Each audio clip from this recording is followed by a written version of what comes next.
Hi everyone, and sorry about that. The screen changed color on me. Um, Welcome to Pathfinder Second Edition, where we will be playing the Runelord Legacy, which is three different campaigns set in Golarion, and we are playing through the first half, which is Rise of the Runelord. Now, as I said before, this is a Pathfinder Second Edition stream. So if you notice the rules are changing and such, that's because we are playing in Pathfinder Second Edition. And Now, has as and has always, absolutely nothing to do with the fact that we still don't know the rules after all this time. absolutely not. Hmm. We're just banking on the fact that Dawn and Becca will just yell at me um, as the rules lawyers. Um, but with that being said, I'm your host, your GM Jared, and yeah, I hope everyone's super excited. I'm really excited. We had an amazing session last time, but before I jump into rambling, I will throw this over to my amazing players so you guys can tell them who you'll be playing and what your character's kind of experiencing. And as always, I will start the morning off right and by throwing it over to the amazing Dawn. How you doing today, Dawn? Hey folks, I'm doing good. I play Nexon, who is the gnome Stitchwitch of the party, who is currently trying to take care of the big fire cougar, fire panther, fire cougar. Sounds good. Big cat on fire. Big cat. Yes, big cat. Hello, everyone. I'm Becca, and I play Rain, our Alceste Moose character. And right now, we're just, I guess, taking care of our puppy Wolf, who's poor and sad and pulling at our heartstrings right now because he was forced to do something terrible. So, hearts are broken for this poor druid. Hi, I'm AJ. Today I am playing Cecilia, the catfolk investigator who saw this chained wolf and needed to free it, no matter how bizarre that might have seemed to her friends. Hi, I'm Ari. I'm playing Scarlet, the elven cleric slash dominatrix of the party, and I do not, I do not like animals of any kinds. They smell, they're dirty, and they shed everywhere. So I do not care whatsoever what happened to the wolf or the cougar or anything. But I'm here. And g'day, guys. My name's Michael. I'm the Dead Aussie Gamer, and I play the role of Malvolo, the human inventor, and his construction puppet nuisance, Collodi. Right now, yeah, much like Scarlet, I'm not too eager to be getting down in the dirt and the muck and the grime, but here I am still, wrestling giant freaking wolves, elbow deep in a surgery, while it is, potentially trying to kill me. So that whole thing's happening. Very excited to see how this plays out. Hoping that the wolf doesn't remember that I had caused it great pain. And yeah, we're ready to get on with this and see what happens. And thank you very much to all the people out there in TV land who are cheering, got us a hype train. You guys are all awesome. It's really early or really late, depending on where you're from. So I just want to say thank you so much for all of that. And if we're throwing out thank yous, obviously I'm going to thank our sponsors, Hero Forge, who have their little logo, not on that side, on this side, above Becca. So if you're ever wondering who does all of our miniatures, it's Hero Forge and Michael. Thank God for Michael, because I'm bad at it. But with that, before we jump in, how can my wonderful audience kind of play with us as we play along? And there are a number of actual ways. For a $5 donation, you can award a hero point or a negative hero point, as we'll call it, to the party or to me, the GM. And for a $10 donation, you can award a sin boon. We actually have a few sin boons now on the board. Cecilia has a sin boon. And what a sin boon is basically a magical effect that they get to use. And yeah, we kind of just roll with the punches on the sin boon. So for $20, this is a big one. You could grant someone a natural 20, and Rain, Becca has one. So that's going to come important. I'm telling you, it's definitely going to come important.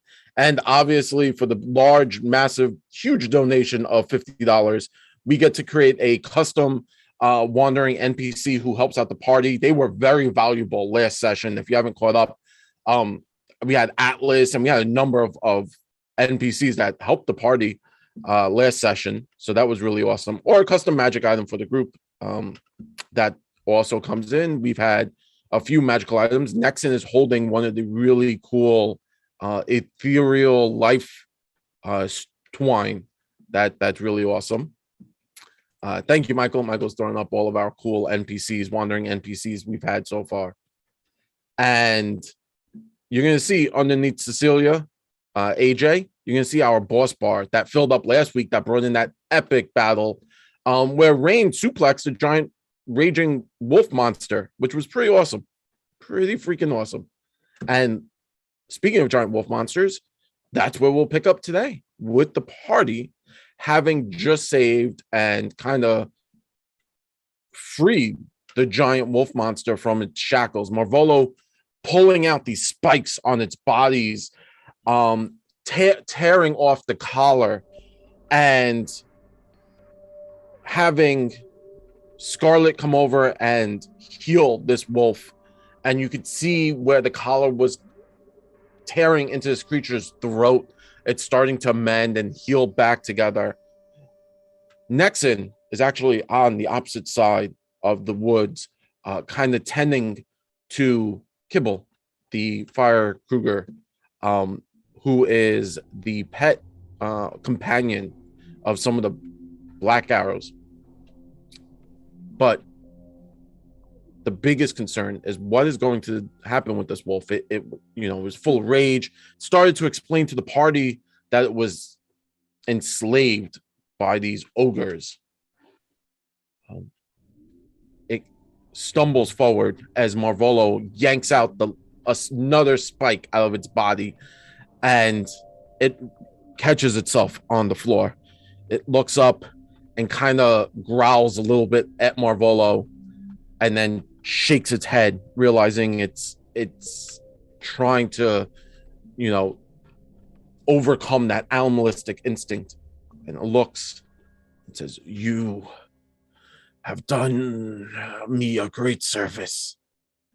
You have set me free and my pack. I cannot thank you enough." No thank you is necessary. You only did what was right. That is rare these days. But who did this to you? It scratches at its neck, and you could see the healing magic that still is flowing from Scarlet. It's still knitting, the throat close, and it looks, and the farm, they keep us there. I'm sorry, what? Where they keep you where? And who are they? Those, and it points its muzzle at the dead ogre. Them, the family. They keep us shackled and chained. We are forced to do this for them. How many of you are there? It looks at you.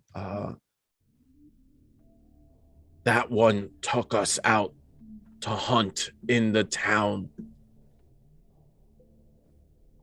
If it's dead and I'm free, I can get my pack back.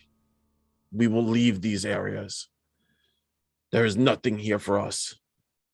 The taint on these lands ruin everything. As Marvolo, as you kind of are patching up this creature, you look and you realize there is a sigil on this creature, a brand on its back. You recognize it. It's one of those weird marks that Rain had been working on only a few month or two ago.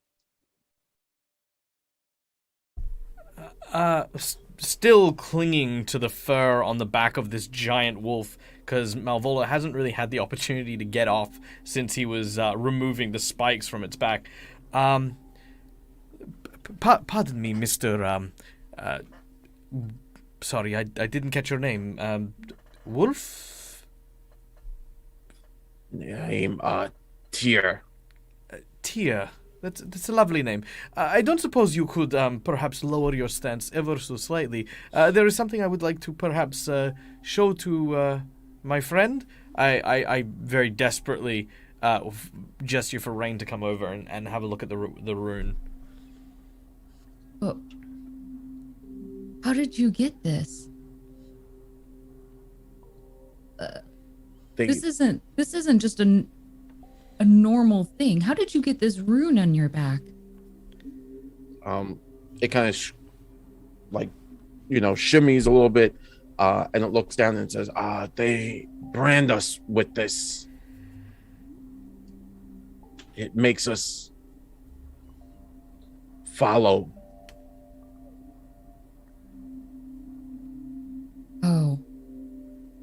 Oh, I see. This isn't it. She's going to look at Malvolo. Is there a way we could heal over this to get this off of him? I don't know. Is it GM? Is there a way, or is there a check I can do to? Yes. You can. I mean, this is the rune that essentially commands, right? That owns. Yeah. Okay. That's what. That's the command rune that you've been dealing with. Yes, Marvolo, there totally is. With your capabilities, you can easily make a medicine check and, how can I say this politely, remove it with a knife. Oh. I will get consent before I do that. Yes, I will. I am not digging around in this giant creature more than I need to. But the more important thing is if I remove the flesh, because obviously there's rune magics and the like that. Yeah. Is there any chance that if I remove the flesh that the rune magic would still be there? Like, you know what I mean? Like the magic would still affect it? So I'm going to say your basic understanding, right? Because you kind of are the oldest, right? Out of everyone here. Old man. You don't know how old I am. You have not seen my face. Only Cassandra did, and she's not here. So Sounds like a weird threat. Yeah, that's right. Yeah, last person that saw my fate had to leave the party. Just saying. Your basic understanding of the rune magic is by destroying the symbol or removing it, you're able to kind of sever the connection. Whatever magics has gone through this creature's body, obviously to change it, give it intelligence, make it larger, has happened. So that metamorphosis has happened. Okay, so the rune itself is inert. Yes. Okay, so I'll make mention of that. That they, from what I can tell, there is no magic left in this rune. It's merely a scar of the transformation that has forced it.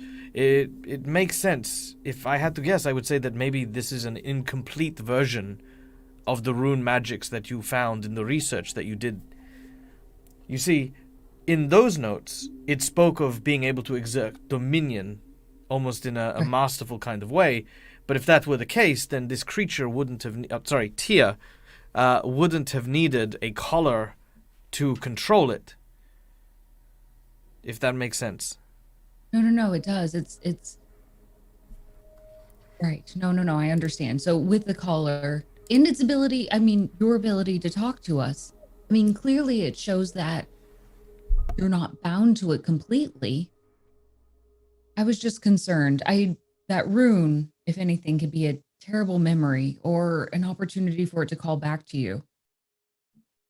No, yes. There does not. I was going to say there does not seem to be any evidence of it being able to do this. I can remove it, but it would purely be aesthetic.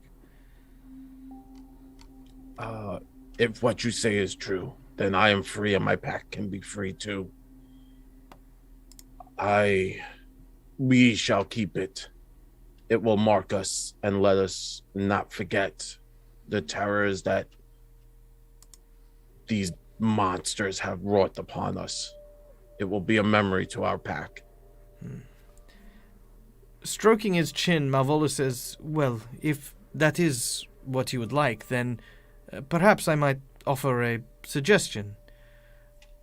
Allow myself and my artistic friend here, I gesture over at Nexon, to perhaps turn it into something that will reflect your strength while keeping that memory, as opposed to a symbol of that oppression.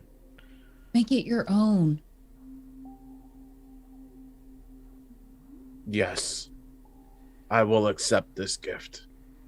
I invite Nexon onto the wolf, as Nexon, through what I imagine being a tailor, seamstress, and the like, having a good understanding of patterns and forms and stuff like that. Malvolo is a trap maker and a doctor. I'm not really cut out for pizzazz. So I'll follow Nexon's lead to try and create something nice.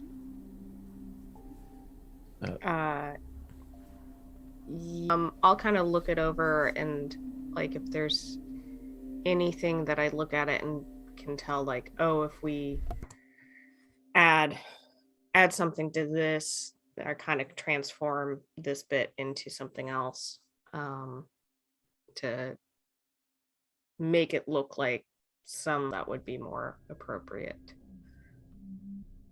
Sure. Yeah. You can easily do that. It's an aesthetic. So working with that knowledge, you kind of come forward with a basic design concept.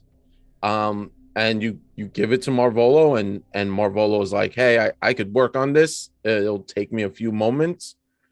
It's like, it's a bit of scarf, but you are changing the symbol.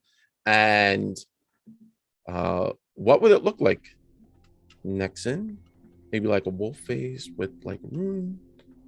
Yeah, yeah, I think a like howling wolf head with maybe kind of a moon helping cover up some of the remainder of the rune that doesn't like morph into the wolf head.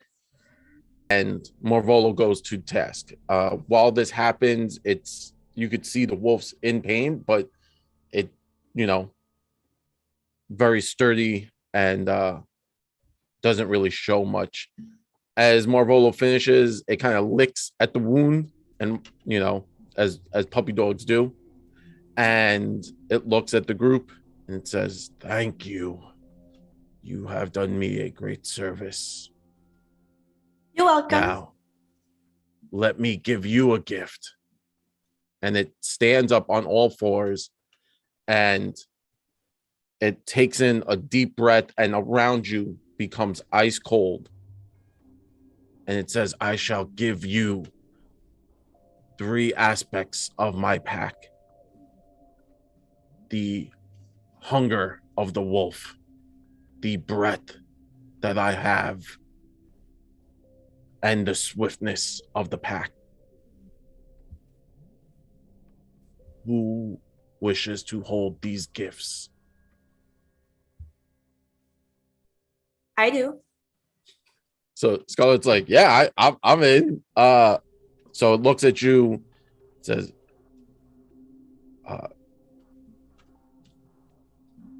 let me ask which aspect you would like to take."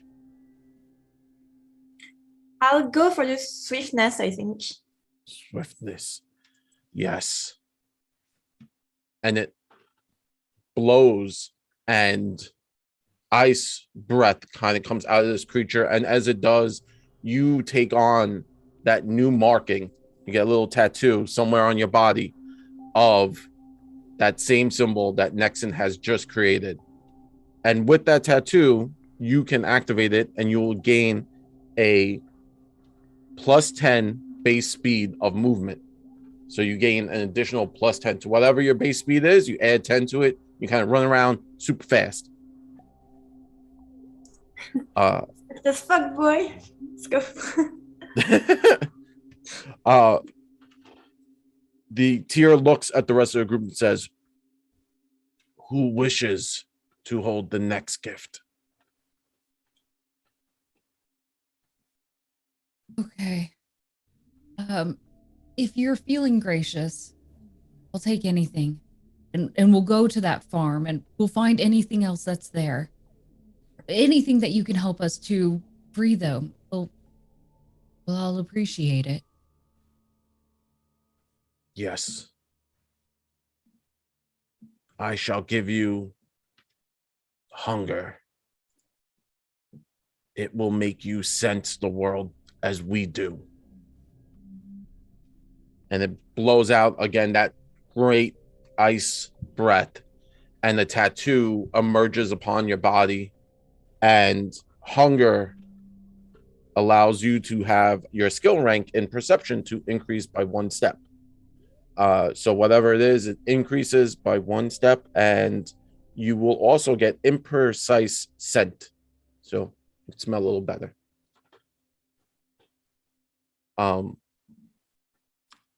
As you do that, the world kind of shifts around you, and you now smell things you hadn't smelled before, and you realize, the world is a little bigger than you saw before. Oh, there's a lot more than I realized, and Rain is a bit overwhelmed by this quick intake of senses that she can pull in, and she's just going to sit down across from the wolf, kind of a little shaken and exhausted as she's trying to interpret all of these new just inputs. You'll get used to it soon enough. It's Soon you'll be very able alarming. to smell when people come near you. Oh gosh, I didn't even.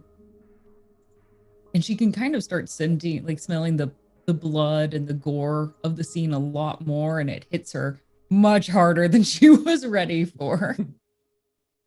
Right. Okay. Whew. Yeah, that'll take a while. Thank you. Thank you for your gift. I would also like to take a moment to point out that Kalodi has not been washed since he ripped out the entrails of the giant that we'd previously fought. Perfect. Mm-hmm.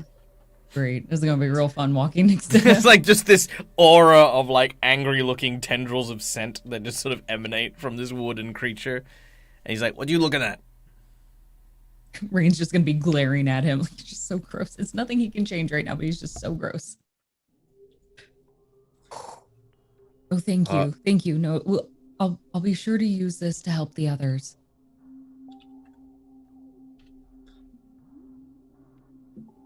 You are welcome. Who will take the last aspect of my pack?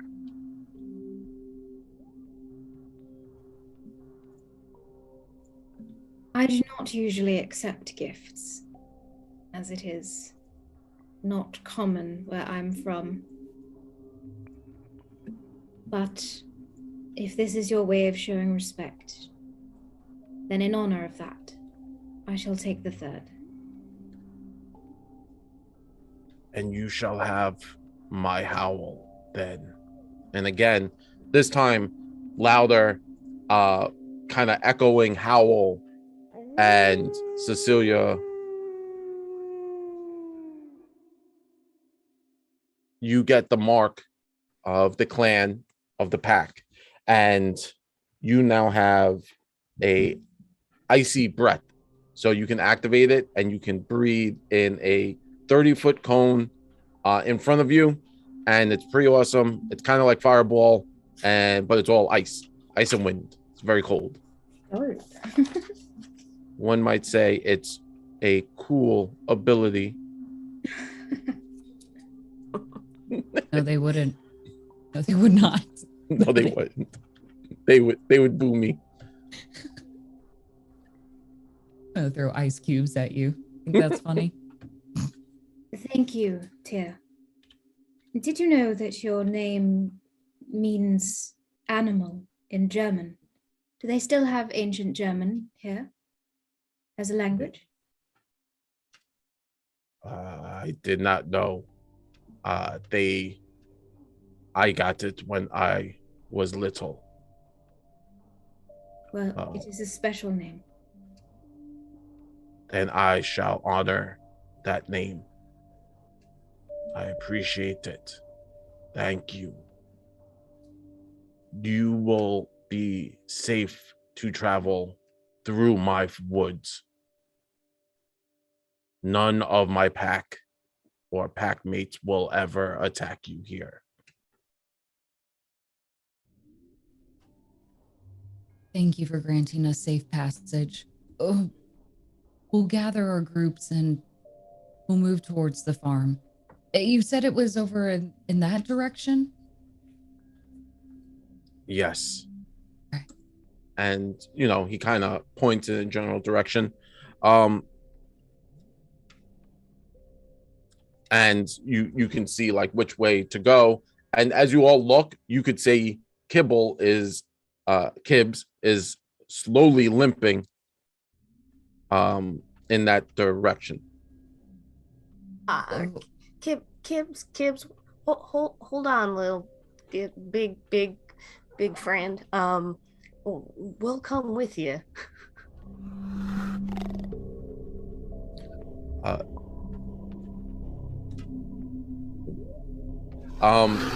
He kind of like looks and starts to keep hobbling forward. As you turn and you look over, Tyr kind of howls again, takes to all fours, and rushes into the woods.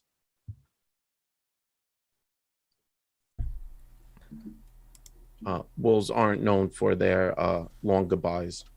that's fair. That's fair. Well, I suppose that was the right thing to do, but goodness, I think we just found something quite horrible.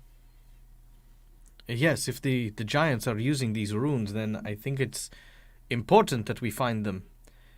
I mean, we already do not know why Scarlet and Cecilia have been summoned here, but if it has anything to do with the presence of these runes, giants with that kind of power might be... Well, they might tear down this entire continent. With that kind of statement, it just hits Rain, like just realizing, oh my gosh, people are using these runes. It wasn't just this one instance, and they're probably duplicating it. Oh my gosh, no, you're right. We have Giants are using these. We can't have anybody using any of these runes. Do you have? I mean, you said it. Okay, you're right. It could just be mass destruction at this point. And I mean, not even to say the least, just the domination that they put over these poor creatures. Yeah, no, it must be Destroy absolutely their horrible lives. to be entirely at the whims of someone else. Okay, don't make this about you, Kalodi. All Look, right? I'm just saying, okay? Look, some of us, we have free will, but we're not allowed to use it because people don't like blowing up children. I mean, just saying, okay, that, having the option is sometimes important. And, I'm up, sorry. Kalodi. Did you just say blow up children? Look, this is not about me. I mean, Rain just said so, okay? Look, this is just about trying to find these giants and bring them to justice, right? Guys, come on, yeah! Let's go kill some giants! Alright. Why do I Alright, feel we're keeping an as eye on you a though little bit every more. step we take towards a goal in mind, that we're 2 steps back as another adventure or goal gets thrown at us? Yeah. I wouldn't say it's an adventure, but I get what you're saying. This has worked for us. I mean, worked, but Adventure. this is where we're kind of like catching up on things, where we're finding just the breadcrumbs of pieces. Ultimately, it's hard to get ahead, but when you find the breadcrumb, how can you not follow that trail? I do agree, Well- but aren't you searching for the black arrows for your friend Shalelu? But if the Yeah, panther is heading us that direction, right, Yeah, Nixon? I think these two things might be related. I mean, if they've got a little encampment, that seems like the type of place that maybe if they've captured folks, they might also keep them there. What is the kibble saying? Hmm. I don't know. Can anyone speak to cats? She says, kind of looking at Cecilia. Ah. So subtle. I don't know if cats all speak the same language. speaks to cougars, but I will attempt it if the DM tells me I can. Leaning down. Meow meow meow. Meow meow meow meow meow meow. Meow meow meow. Is there a universal cat language? Yeah, like you would understand basic, how can I say this? Like Ancient feline. yes. Yeah, you have a basic understanding of like how cats react to statements, right? So if the cat looks like if it purrs or moves in certain fashion, you have that capability of understanding it a little better. I roll my eyes at Nex and walk towards the cougar. As you kind of walk towards Kibbs, you can see Kibbs is doing okay, but sadly still has injuries, right? Like on its body and such. As you do, it kind of stops and goes into a sitting position and looks at you inquisitively. I bow my head slightly. It slowly licks its paw as if assessing you. I lower myself to its height. Looking into its eyes, you could see a intelligence behind it. While feral, there is a small amount of intelligence. Kibbs kind of gets up and circles you and brushes up against you, and its tail flicks, and then it starts to walk, hopping again into the wooded area, heading in the direction that the wolf tier kind of alerted you. And then it looks back at you inquisitively and starts to move faster into the wood, as if like you're gonna come or time to go. Okay, I guess we're following. Are we actually prepared? I feel like we should have asked more questions now that I'm thinking of it. Dang it. More questions from the not so talkative wolf or the ogre that was trying to kill us? Well, I guess both would have been helpful, but also, when does this wear off? It's horrid. Oh, that. No. That rune is staying, my dear. She was talking about the bark skin that you gave her. Oh, the bark skin. I thought you were like pointing your rune on your hand. That's fair. Oh, sure. Yeah, no. And she kind of just waves her hands down, and you feel like it cracking a bit, and then it just peels off of you. Kind of like a weird, not in a bad way, like a fresh after a spa. Just shake it off a little bit. Could someone maybe gather some of that mud? Because I'm pretty sure it's the same stuff that I used to get, and I would pay like thousands of gold to as a face mask. It's the best stuff. So, but I don't want to get my hands dirty. So if someone could like gather some up for later, for me. Actually, you know what? That's not a terrible idea. I could. Sorry. What happened to my accent? Oh my god. Yes. No. This is probably a good idea. I will. Kalodi, come over here. I open up Kalodi's chest cavity. What did I leave in there? I'm gonna take some stuff out. I feel like I've left things in there. And I'm just gonna sort of start packing some of the clay inside. Sure, yeah, not a problem. You pack away some of the clay, and remember, it was that clay that if you wipe it on yourself, you get better stuff. Yep. I do have Nexon's gonna kind of clean herself off and like put some in a jar, and then cast prestidigitation just to get like the remaining stuff off. I'll as Nexon does that, Malvolo will walk over with like his gloves that are white, like kind of encased in clay, and I'll just sort of help. All right. Prestidigitate the mud off.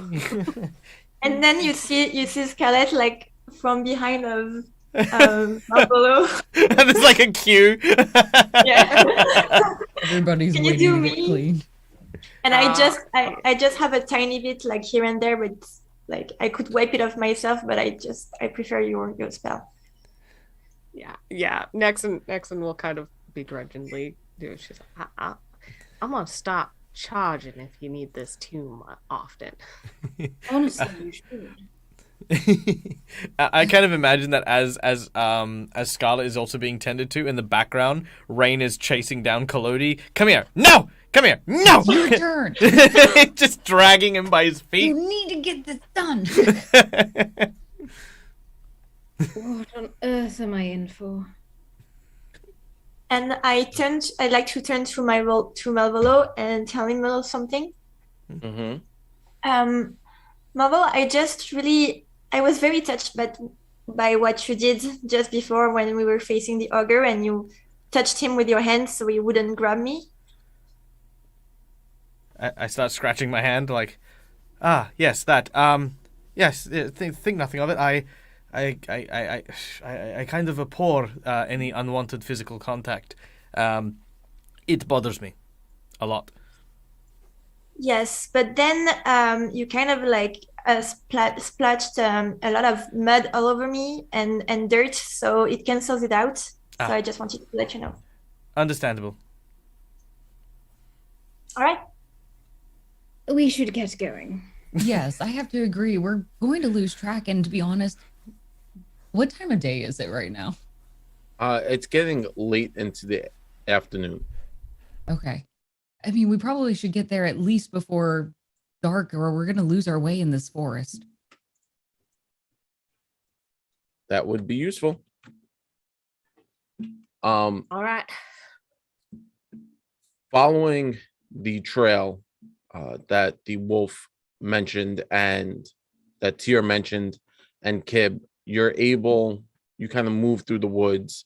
As you go, every so often, Rain, you smell wet dog, and your assumption is that's maybe the pack following behind you, or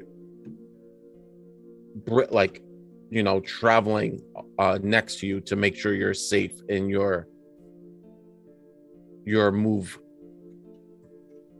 Kib is moving at a very breakneck speed for a cat that's injured. I think Kibbs' owner is in trouble. Do you think so from the quick pace? Indeed. All right. Well, then I suppose we don't have any time to waste either. There won't be any time to rest before we get in if Kib is going directly to him. If he's even alive. Let's stay positive. He's alive. Oh, you don't know me. He probably wouldn't be in as much a rush if there was nothing he could do. Yeah, and for Kib's sake, let's just keep the pretense that he's alive. Right. At least for someone else. Is everyone having ease keeping up? I imagine Nexon's little legs. She's just like. Nexon is moving fairly quickly, and as you all kind of ponder the survival of the Rangers and the Black Arrows, you keep moving, following Kib, and Rain, you lose the scent of the wolves at this point. Cecilia, as you move forward, following obviously Kibbs, you start to notice things, and your actual senses start to pick up. The smell of blood becomes very apparent, and Rain, following behind Cecilia, obviously, kind of taking point in this scenario. The sun is now like becoming dusk. You start to notice in the trees, these pine trees are becoming sparse, like they seem to be dying, or something is drawing them out. You notice around the bark there's this red fungus, like a moss growing on the wood, like veins going up a body. As you go deeper into the woods following Kibbs is now picking up speed. Moving faster, you start to hear what sound like wind chimes in the distance. You move forward, and Kibbs now starts to slow down and goes into a crouched position as if hunting. You know, Cecilia, you're like, oh, this is kind of where we need to be, this general area. You look up into the trees one last time to get a better glance of your surrounding, and something catches your eye. You move towards it, Cecilia, and you motion to Rain. The two of you now underneath this pine tree. You're looking up, and you see, remember that wind chime sound you were hearing in the distance?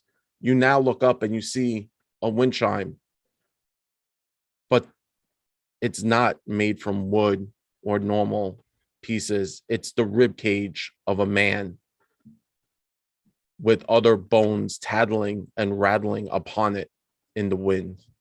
You can hear multiple chimes in the distance.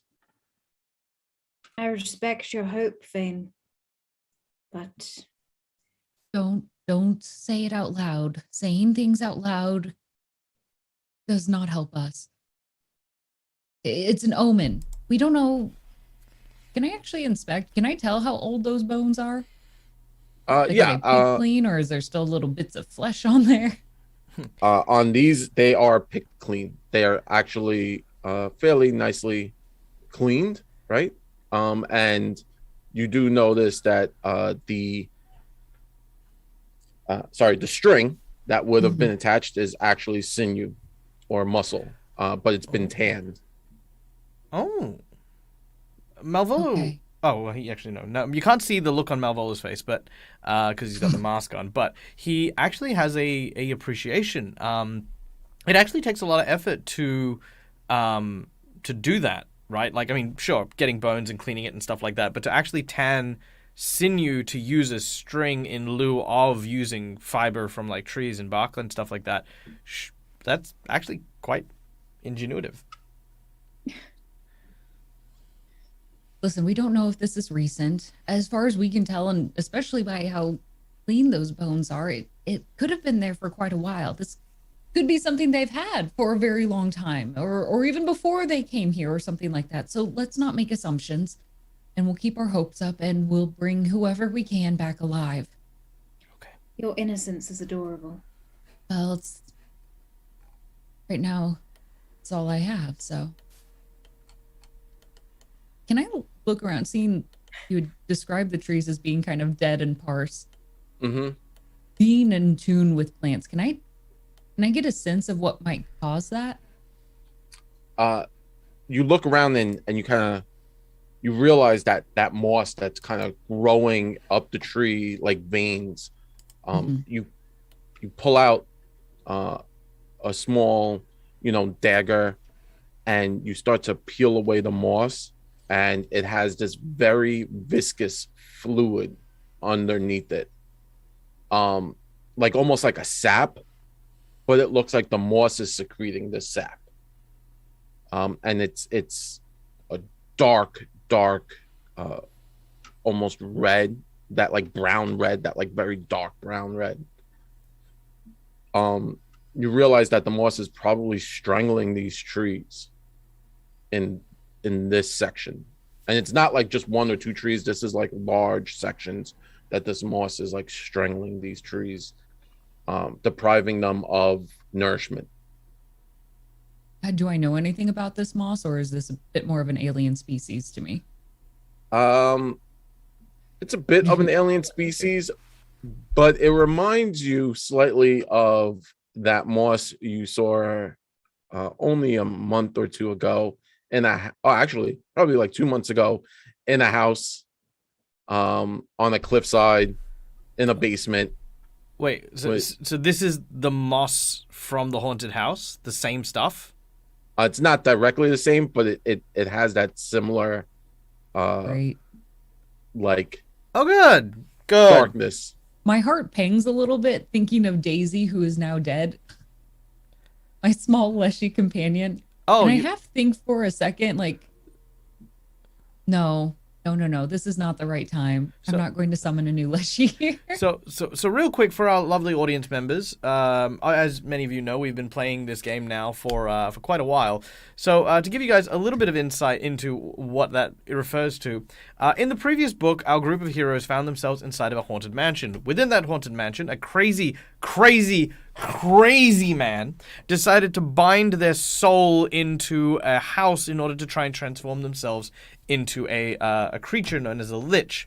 However, this process did not go successfully, and he ended up binding his soul into moss, which grew throughout the entire house itself. And we discovered this when the moss itself animated as a humanoid version of the lich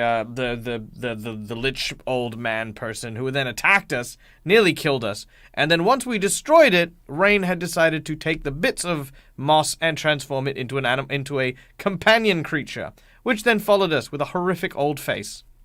Let's be clear. Mushrooms are a great sign of the process of decomposing and rebirth through that destruction. So I thought it was a really nice metaphor for what leshies were supposed to do. It was a crushed old dead old man.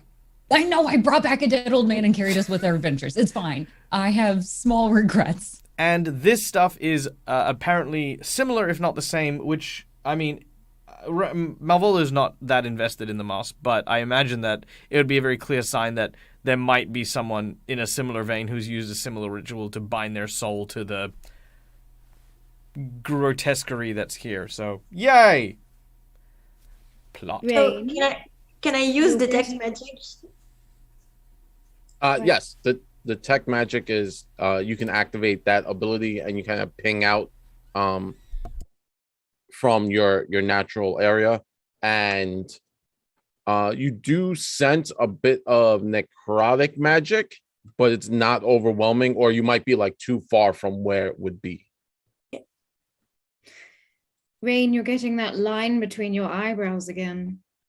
Oh, I'm sorry. And she kind of just tries to rub it out. This isn't just an invasive species here. This is, well, it's unnatural. It's likely to be something spawning from a poor magic choice, to be honest. This sucking out the life of the trees is because it's hungry. And the trees and the life that it's pulling from it is probably pretty minimal. You might have something with saying we don't have as much time as we'd like. Right. So a sin-eater monster creature, an ogre that is controlling giant wolves, and now a unnatural fungi that is eating the plants of this forest? What on earth am I doing in this world? I'm just saying, maybe even more than that. It could just be hungry for anything. Even us? Yes. Just when we go in, we need to be careful, lest we become snacks ourselves. You see Cecilia's eyes kind of sharpen, as well as her teeth descend a little further. She crouches in what can only be described as a similar hunting stance to Kibb's. I'm sorry we didn't warn you. This can be a wonderful place, but well, we haven't really had a lot of luck lately, and this is more of what we've been going through. I hope you're prepared. I am.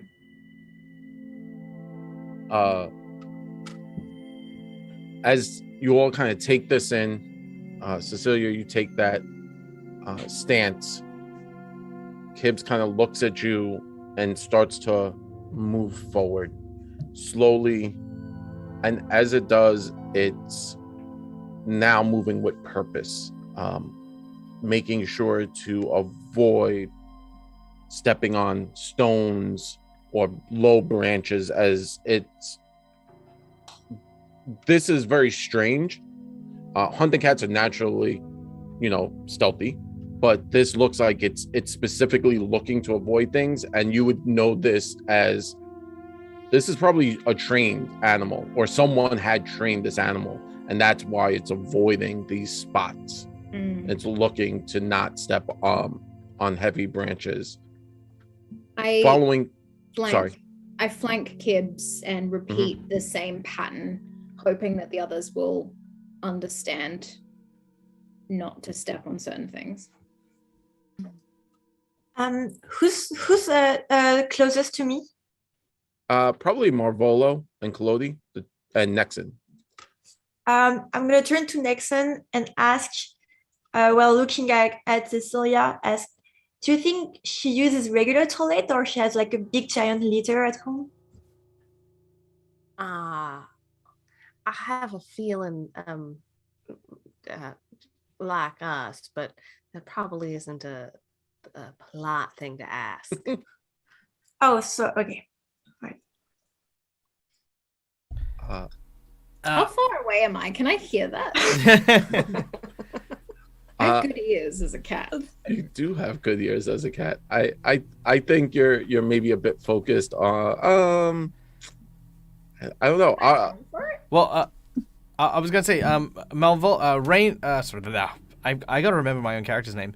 Kalodi will probably go up to the front and actually start talking to Cecilia, and say, hey, listen, look, you see the cat over there? It's still brutally injured. You know, is it really all that smart to be bringing this cat? I became Boston. I don't know why I came from Boston. Anyway, is a good idea to bring the cat along with us. I mean, maybe you should stay here while we go check this out. I mean, look, as much as I would love to take advice from a talking puppet, the cat is not being controlled. It is doing what it wishes, and we are simply following. Yep. Okay. Hey, you cat. Sit. Good luck. As Marvolo says that, the cat kind of just flicks its tail, as if shooing away the words of Marvolo. I do a simple gesture, like... Yeah. Look, listen, cat. I don't know if you can understand me, okay? But in them's some big-ass giants, okay? And you remember those giants from before, right, kitty? Okay? It had dogs, it had a club... You know, I got whacked across. I hit a tree, okay? I am a tree, and I hit a tree, okay? Now, if you take another one of them hits, okay, we're gonna be cleaning up a giant cat-sized stain in the ground, okay? So you, cat, need to stay here, okay? And we'll go in there, and we'll beat up on these giants. You see Cecilia's teeth extend the full length that they extend to when you say kitty.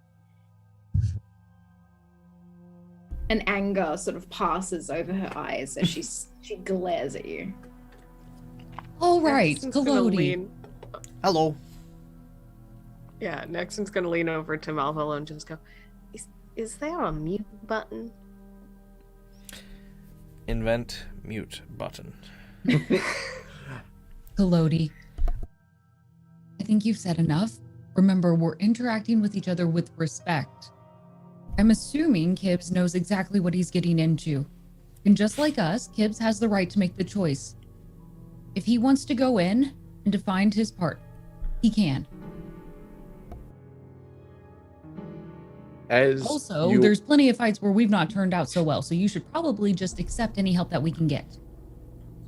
Okay, look, I just trying to help. It's fine. I'll just go to the back of the... Yeah, I go just... But no, before you go to the back, you should apologize. Okay.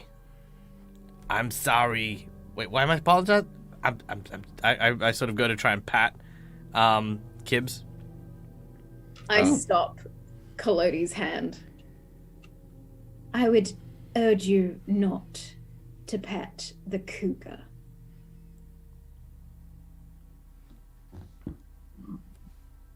Okay. Kalodi looks at Rain and it's like, this is your fault. This is not my fault. I'm just trying to protect the cat, okay? I just didn't want the cat to die, and now I'm in trouble, and now I'm in the doghouse with the cat people, okay? Feel like you don't want yourself to die. Oh, trust me, lady, that ain't a problem. Okay, I have come back from far worse than whatever these giants are packing. I just, I like cats. That's all. Everyone likes cats. I start As- moving forward. I just want to whisper to Nexon, definitely a big giant leader. My Malvolo sort of looks and says, "How does Kalodi like cats? I'm allergic to cats." Oh, That's why he likes them. That's why he likes cats. sounds. I hate this puppet. I hate him. I hate him so much. As Kalodi kind of figures out not to touch the cats and realizes they are in the doghouse with the cat folk, you actually, now you're kind of following this path. As you follow it up and kind of to its head, Cecilia and Kibbs kind of drop down in a very low stance. The party taking cue from them also drops into a similar, like, stopped, don't move, we're just going to wait here, see what's going on. The trees are lined with those wind chimes, whatever they are. There's tons of them in the trees, all different sizes of bone and skulls. As you get there, you actually hear a gruff voice coming from the head of the camp or these houses. Ma, I'll be right back. I gotta go feed the pets. And out steps from one of these large houses an even larger creature, much more hideous than the one you saw before. Similar in vein, but something is wrong. Kind of steps out into the open and starts to walk off the porch, steps into that open space right there, scratches itself, starts to sniff the air, and head to one of these smaller, a smaller home. As it gets there, it picks up something off the ground that's leaking red and steps into the building.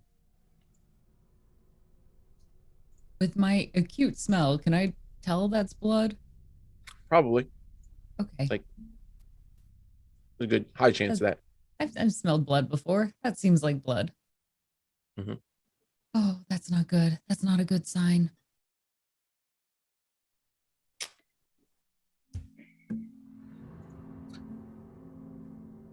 Do we at least wait for him to leave the pets and then we go see what the pets are I feel like we kill him now.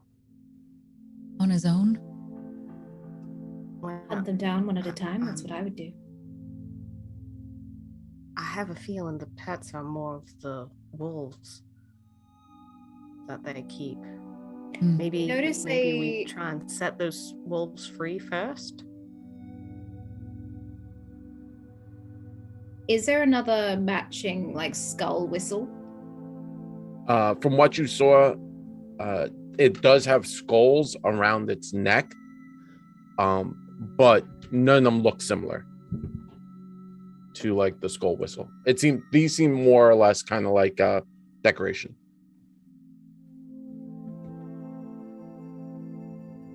Right. Okay. So we can do two things. We can set a trap and take them one by one. And we can also then, I hate calling them pets. I know they're not pets. Those poor creatures, and we can try to rescue them. And at least free them so maybe they won't be used against us. Scarlet, what do you think? You've been rather quiet. What? I'm sorry, I wasn't listening. I was picturing Cecilia pooping in a box. What was that? I'm sorry. What?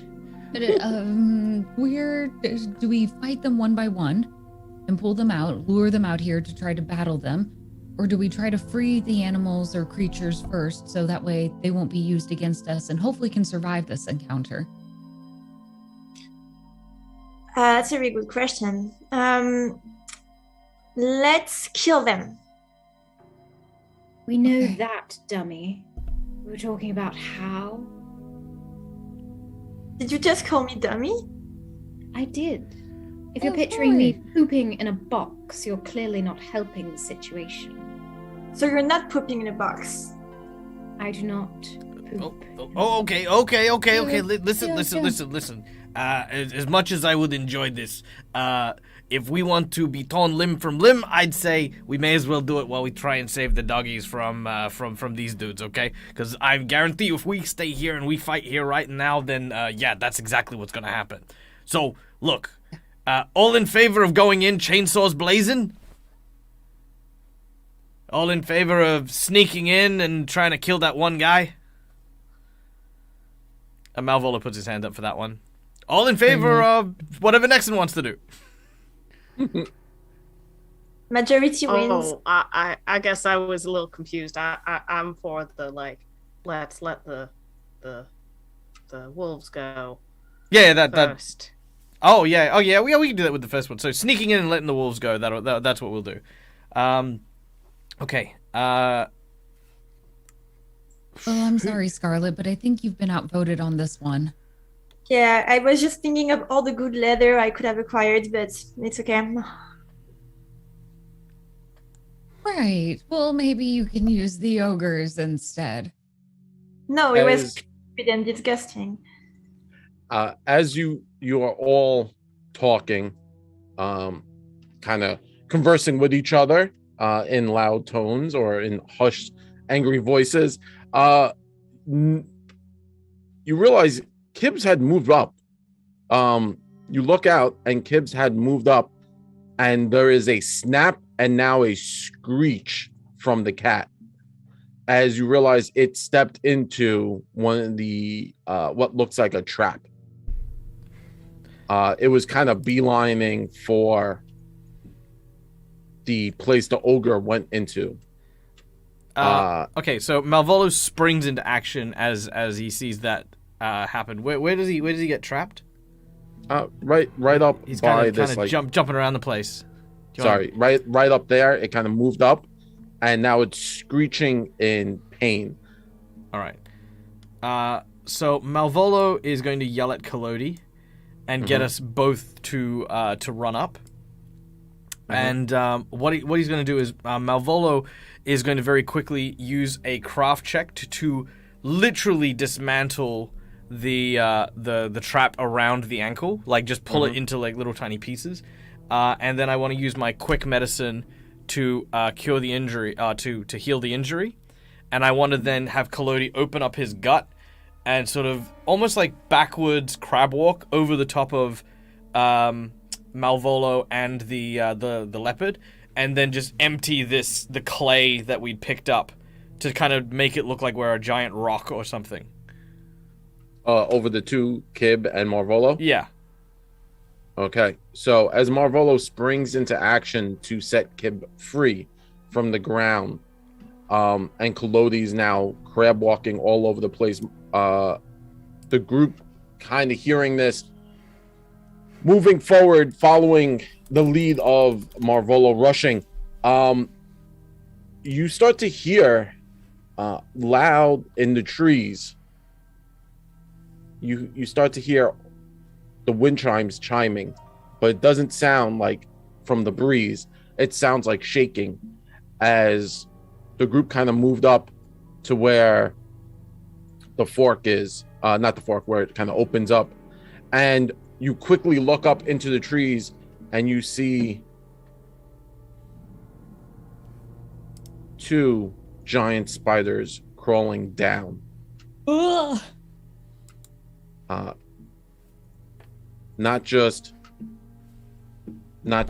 any spiders, but big old hairy monsters. And they do not look happy. They look very upset. Are those the pets? They might be the pets. Nexon is very quickly going to just say, in spider, because I can. That's right. Talk You spider. do speak spider. Hi friends, you don't want to eat us we're not very tasty and kind of covered in some poisonous material. As you say that in spideries, because that's what I'm naming it now. That's legit. Right? It seems it makes sense. You say that and you realize they have a, how can I say this? They stop taking in what you say, and then they respond with a similar reaction to each other, and their reaction is we're going to take you to the mother, and they are going to attack everyone, but not so much you, Nexon, as you spoke politely to them. What's going on? Why are they coming towards us? They're gonna take us to the mother. Is there a way we can go willingly?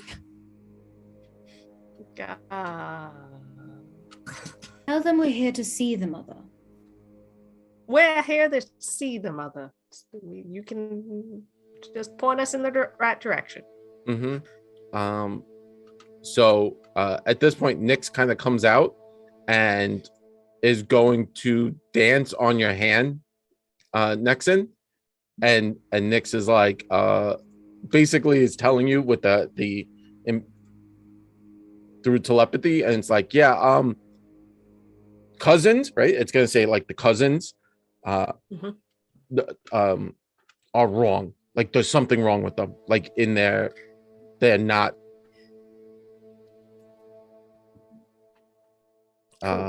Cool.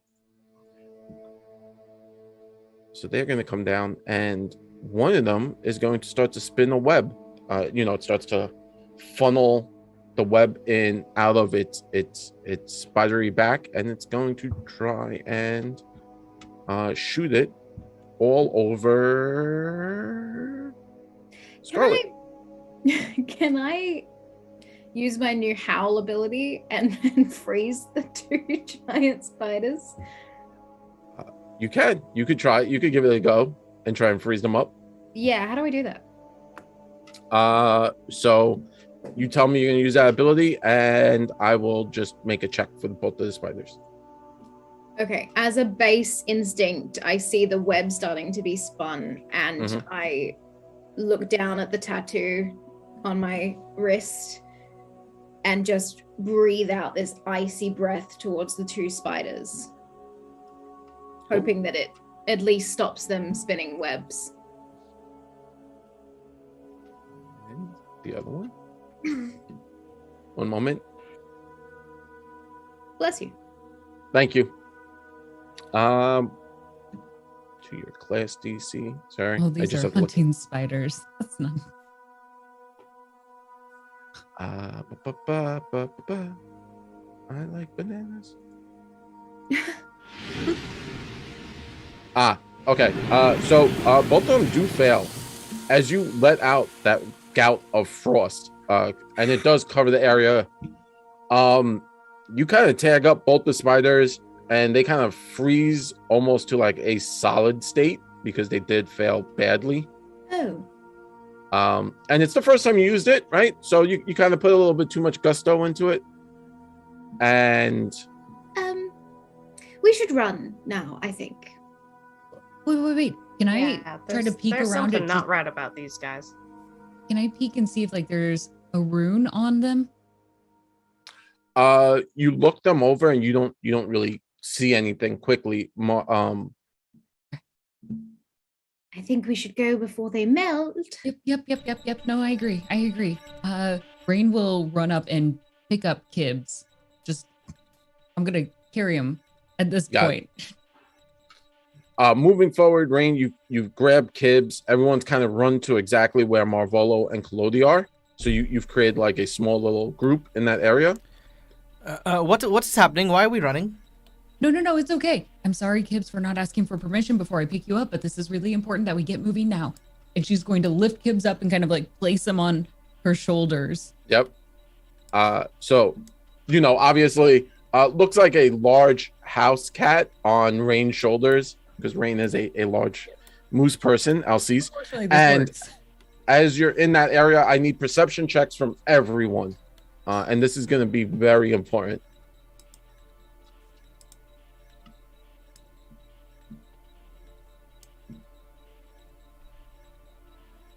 Okay. 27.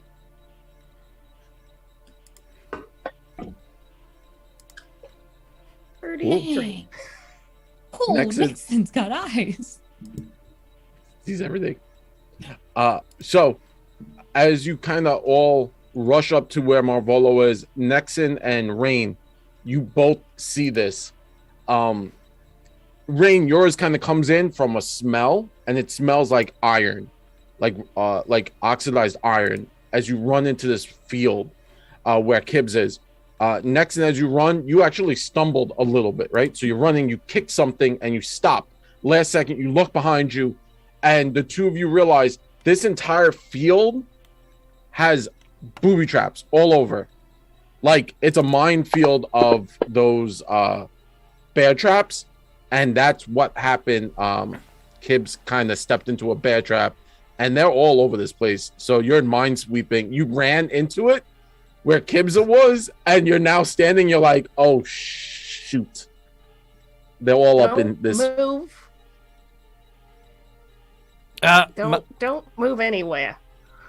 There are traps every step of the way, so you have to be very careful. Malvolo reacts quickly. He reaches into his pouch, and what he does is he grabs out from his inventory. I have 2 iron pittance, two sets of iron pittance that I would then like to tie onto my shins, just kind of 4 by 4, and then lash them around. I say, quickly, everyone, follow me. And I'm going to step forward, and I'm going to try and step on every bear trap that I see. And I'm going to try and move kind of this way, I guess, behind, just kind of, because if the entrance is over that side, I kind of want to go around the back of that other house where that guy came out. The farmhouse. Yeah, the larger, probably stable area. So Marvolo moving through this muddy area. As you step, some of these traps go off. Some of them don't go off because they're rusted and rotted with mud. I'll step on them extra hard, like, just to make sure they pop. Yeah. Were we trying to be stealthy? Not anymore. Look, big roar, stuff like that. Oh, you're welcome to come up the front if you like. And I'm just like, as I step in one, I'm pulling the pin out and dismantling it as we're going, or as I'm moving, trying to create a clear path. Yeah. So, Marvolo, you kind of follow up, stepping on these areas. As you do, the group kind of now being able to survey the land where you are. The house has all these wind chimes all over them. And now it's starting to smell disgusting as you get closer and closer to these houses. Smell of rot and rancidness. Marvolo, you get actually fairly close to the house. I have to make a quick check. Okay. You do it and you don't hear anything. You kind of get over to this house and you look around and there's webbing all over this house. Malvolo sort of takes off the last of the bear traps and he goes, okay, well, we're here now. Who wants to go in? I'll sneak in. Are you sure? Oh. Do you want any defenses? Do you want to borrow my shield? It's going to be very dangerous. We could also send Nix in first. Go ahead. Yes, she's a great scout.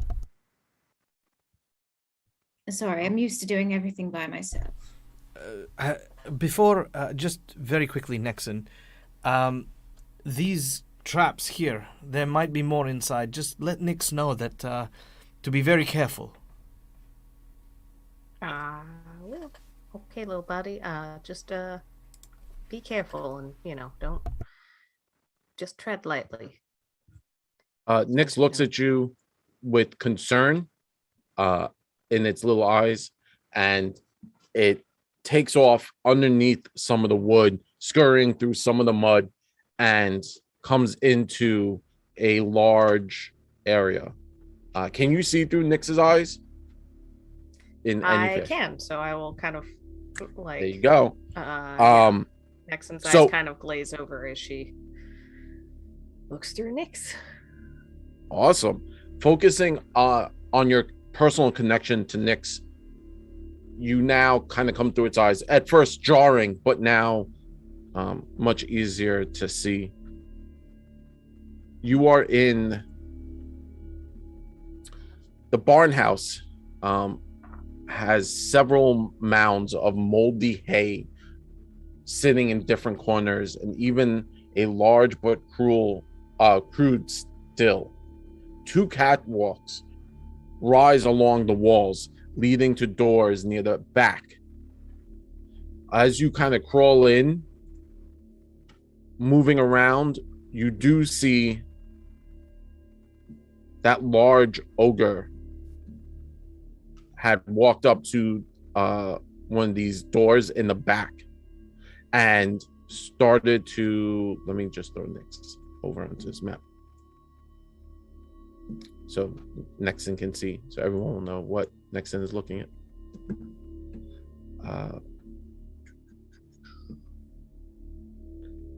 You see 3 ogres are now inside, all equally terrifying to look at. 2 of them seem to just be sitting, messing around on the floor. The third one in the back seems to be reaching into that bucket and tossing chunks of something into another room that you can't really get a good eye into.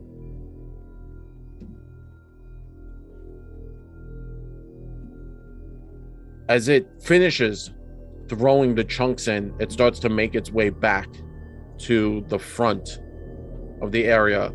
As it goes past 2 of the other ogres, it stops and they start to talk, and even outside you can overhear the mumbling because they're very heavy voices. Next, and you have obviously you can hear a little better because of where you are. The ogres are talking, yelling to each other. The larger one that had the bucket's like, listen, Mom wants to know what we're gonna do with the rest of these. I say we bring them down to brother like we did to the other one. But she says we need them to know more about what's going on in the area. So you gotta make sure the big old queen up that way doesn't eat them. And he kind of points back into the cell where he was throwing food. And one of the other runts, the smaller ogre, responds and says, "Ain't my fault. Ate the last one. I didn't think it was that hungry. That's why I told Ma to go get the food. That's why you're out here." And the larger one is like, "Hey, listen, don't be telling me what to do with my time. I was doing stuff. I was cooking us dinner. And now I got to come out here and do your chores. You do what's best for you and the family. You got to keep up your health of the battle."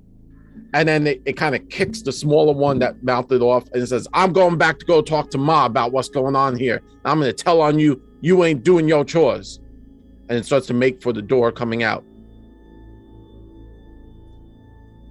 The rest of the group outside can hear kind of yelling going on over there into there, but that's what's going on before it kind of comes outside. Nexon's just gonna say, three ogres inside, one's coming out. Just kind of put her hands out to try and grab somebody so that they can drag her along. Yeah. We should hide then immediately. Agreed.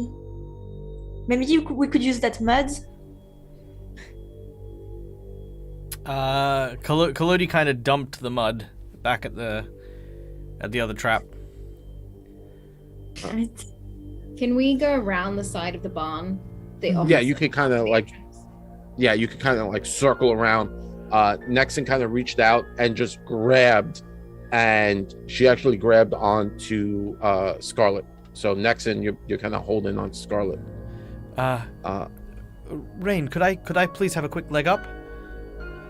Yes, yeah. And she'll hop down on one knee and open up her hands like, I can pop you up if you'd like. Okay, so I basically remove Kolodi's head and put it in my backpack. I put it like just kind of in my backpack. Remove one leg, an arm, and his other arm, and basically have him grabbing his own arm. And then I'm going to just nail his feet together and have him grab onto the top of the roof. And I'll say, quickly, let's climb up here. And then lifting Kolodi and basically making a makeshift puppet ladder. Got it. So Marvolo has created a makeshift puppet ladder for everyone to kind of rush up onto the roof of this barn, a single-story barn. As he is a grappling hook, I'm going to call him Holdy Kolodi. Holdy Kolodi. There you go. So are you guys going to take the thing or kind of run around the side? Because you can now hear the front of this barn opening with that like heavy creaking sound. You can hear the thud, thud, thud steps as something large is definitely coming out to the front. I don't trust how quiet the roof will be. I think it's a good idea, but I don't know about all of us going up onto the roof. So I'm going to quickly dart round the back of the shed. Cool. I'm aware of my size. I'm going to follow her around the side. Okay. I'm going to follow Rain and Cecilia. Okay. I drop Kolodi, just I push him following off. Scarlet because she's just holding on. Yeah. Very well. I pull up Kolodi. All right. So Marvolo, you have now kind of gone to the top of this area, and as you reach up, and the rest of the group kind of darts back into the woods, running through a lot of those the heavy spider silk at this point, and you kind of come out. This large ogre just kind of stomps forward, and you can see it. And I have to make a check for the ogre because I need to see something. Marvolo, I need you to do me a favor. Doesn't matter.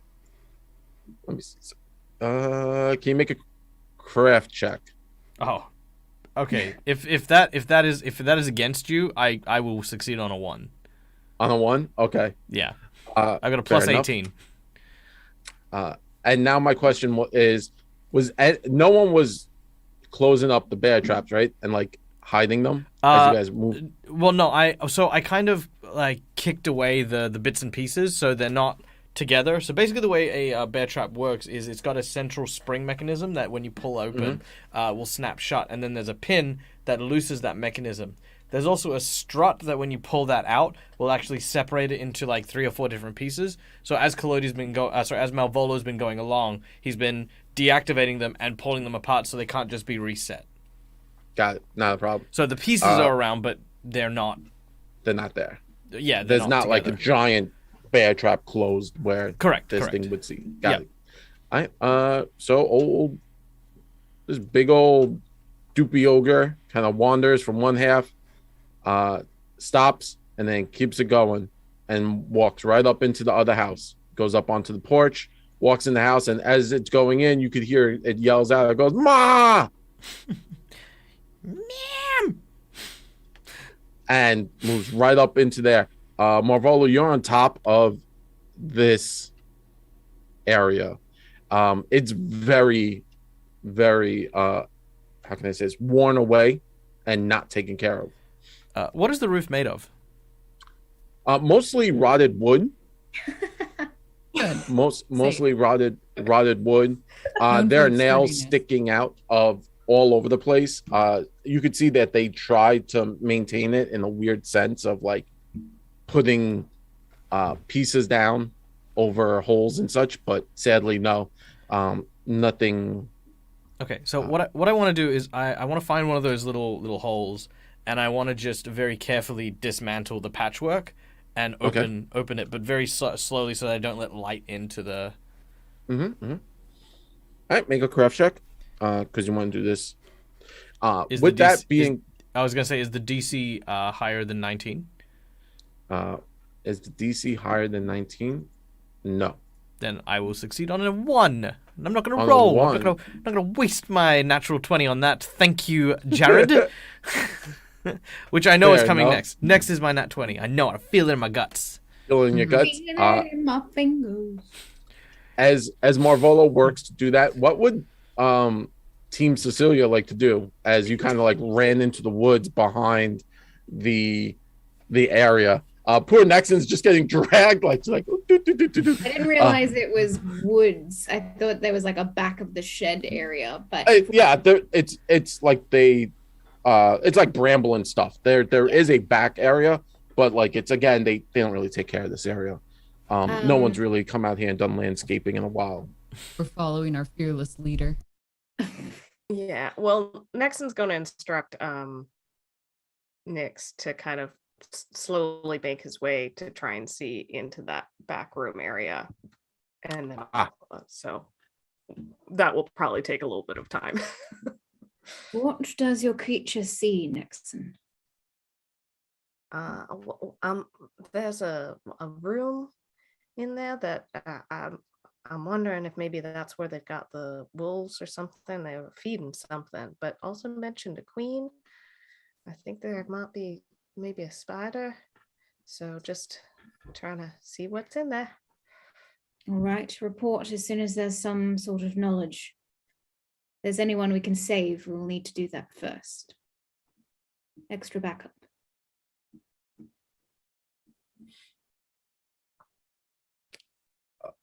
As Nyx kind of crawls and starts to make its way, doing the best it can to avoid, these big lumbering behemoths as they kind of like move around, picking their nose and such. Nyx makes its way to the back of the wall and scurries up it and can see now into these double iron doors. Looking in, Nexon, what you see is it's full of webbing. There are small cocoons, large cocoons. There's actually a very large cocoon, about the size of an ogre, is in there. And you can now see 2 humanoids are back there chained up. Does Kibbs seem to be responding in any way? Kibbs is licking its paws and more or less on my back. Yeah, agitated about what's happening. You can see Kibbs like, I want to get to the floor and be a cat and do cat things. Actually, since we are safe, I'll go ahead and put Kibbs down. Okay. That's definitely some kind of spider, something in signs that a spider's been in there, but there are two humans chained up. So interesting. DM from the GM from the back of the shed, is there a way, like, is it made of wood panels? Like, if we destroyed the back of the shed, could we get those humanoids out? Probably. You could probably start making a mess and see what you could do.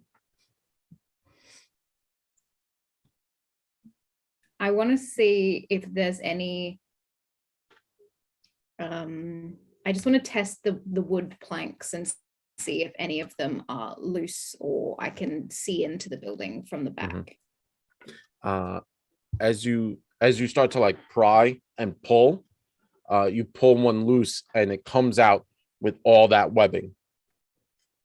You kind of pull a small piece loose. You're not like yanking off this giant.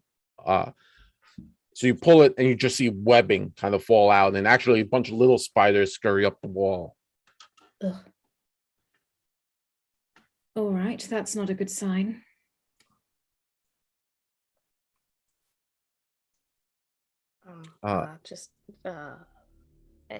Everyone be a little careful. Fire will probably make this place go up very quickly. Got it. It Okay. might also kill the people inside, so let's avoid that. Right. No, of course. No fire. Keep the people alive. Easy rules. Can't pass the message on to Kalodi. We don't want that exploding horse situation again. Oh, yeah, that.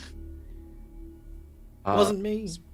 Speaking of Kalodi, we now transition back to Marvolo, having clearly pulled off some of the upper paneling and has made a small hole. At this point, being outside, the sun is setting, so not much light is going in there. Okay. Looking inside from where I am, what do I see? You look down, you see two levels. There's the bottom level that Nexon described, and the second level, there's like a walkway. From where you are, you're right above the walkway, because you kind of like scurried up, started pulling off a panel, so you can lower yourself down onto the walkway. The nice thing is, it looks like the walkway is still usable, and that the giants haven't, or the ogres haven't really used it because they're too big. It's made more or less for human-sized things or smaller. Okay. That doorway that's there that separates those two sections, is that a solid wall? It's a solid wall on the bottom, and it goes up, separating the two walkways. But on the walkway, you look down and you realize you could probably just go through, like go past. Okay, no. I just want to know if I like. Okay, so I can't see the ogres from where I am. No, if you like put your head in and you look down, you could definitely see the ogres. Okay, so if I'm on the walkway on that side, they wouldn't be able to see me. Probably not. Okay, I'm gonna. But that's the side with all the webs. Okay, yeah. Okay, I'm gonna use Holdy Kalodi, and I'm going to descend quietly down. Okay. And seeing the webs, what I want to do is I've got another pint of oil that I would like to lather the bottom of my the bottom of my shoes in to try and create a protective layer so that I don't get, so I'm not as I'm walking on these things. Sure. As you kind of slide down Holdy Kalodi and make your way onto this platform, there's not a lot of sound. Can you please make a stealth check as you come down into the quietness? And more or less, this is like to avoid all the webbing that's in this area. Okay. Yeah.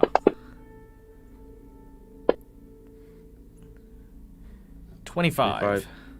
So okay.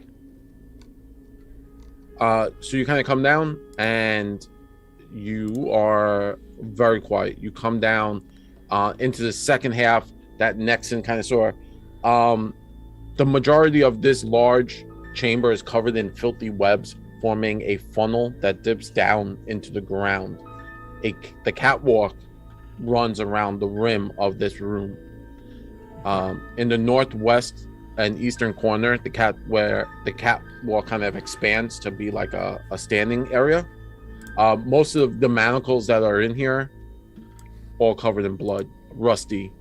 You could see the two humanoids are bound up, and there again cocoons all over the place in here. Okay. I'm going to sort of flick and unhitch Kalodi, and then what I'm going to do is I'm going to take his left and his right arm and attach them, connecting them both to wires. The wire is 50 foot long, but I'm going to sort of wind it down to distance. And what I want to do is, as I can see that area just above where the two are currently situated. I'm gonna kind of move over to here, and what I want to do is I want to attach Kalodi's hand, like have him grab onto the ledge nearest me, and then I want to throw the other hand onto the ledge opposite, and then have the wire be taut between the two. Okay.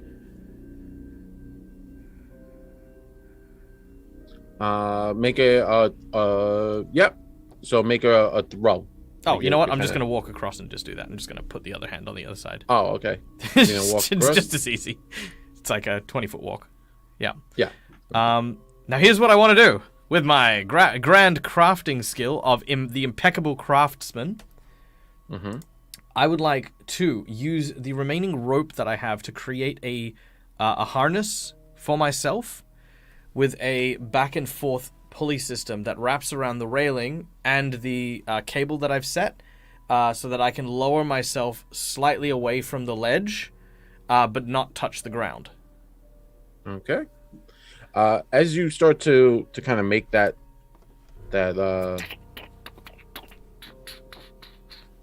grand design, and you're gonna lower yourself down, we now transition back outside to the rest of the group. Cecilia, you had like just pulled that plier off, all the spider webs come out. As Marvolo lowers himself down, Nyx gets an eyeful, and so does Nexon. And now, Nexon, you see Marvolo is now walking around in all the spider web area. Malvolo's inside, walking around. Is he like walking through any of the spider webs? Like, you could see he's like doing his best to maneuver around, and it's doing really well. He seems to be leaving glistening trails of something, probably an oil or some sort.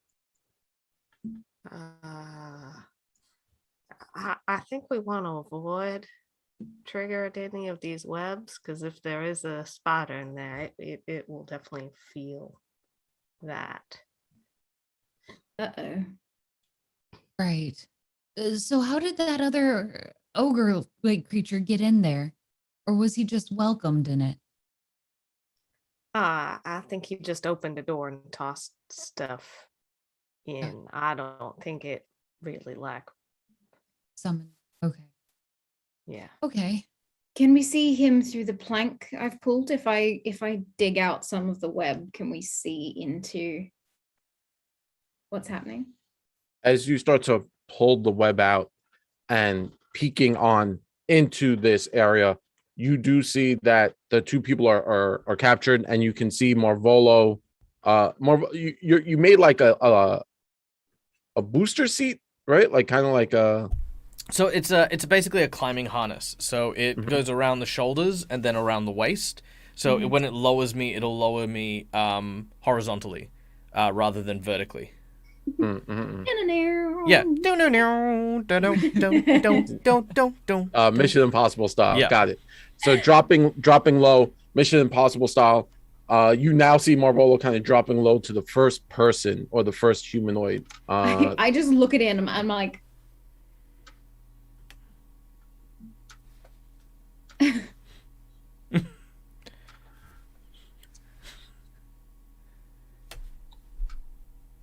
I'll sort of start swinging a little bit towards them. Can I see the guy? These dudes? You're in front of him. He's unconscious, but he's there. So they're both unconscious? That guy seems to be unconscious. Okay. The other one does not. The other one is just eyeing you and is like saying no. Like, okay. I'll lean. Yeah, I'm gonna go over to the hole and sort of press my head like just up against it so that I can just like whisper, rather than because obviously I'm a little bit away. I have to kind of swing and then sort of catch myself. Hi. Are you saying hi to Yeah, to you guys. Oh, it's peeking through this. Yeah, I'm peeking through the little window that Cecilia made. Get them out the back way. There is no back way. They won't fit through this. This is a plank missing. I start yanking one of the other ones. Wait. Actually, let me break them out of their chains first, and then we'll do this in one big hit. All right. Okay. Don't touch the spider webs. I look at my hands, which are clearly touching some of the spider webs. as I swing backwards. All right. Now, as I do so, I want to swing over to the first of the unconscious guy, and I'm going to attempt to disable his shackles. Yeah. So with Marvolo, the thieves' tools that I haven't been hiding since game 1. I know. So Marvolo uses the thief tools and works diligently. You're able to kind of pick the lock very quickly and pop the person's wrist. The first one out, the second one out, and they kind of start to slump to the floor. The gentleman behind, in the shackles, is like reaching with his foot and is trying to like catch the guy as he slips down to the floor, and you reach out and you grab him. You now have a unconscious person, as Cecilia and Rain have kind of pulled off quietly a lot of these planks and have made like a small hole.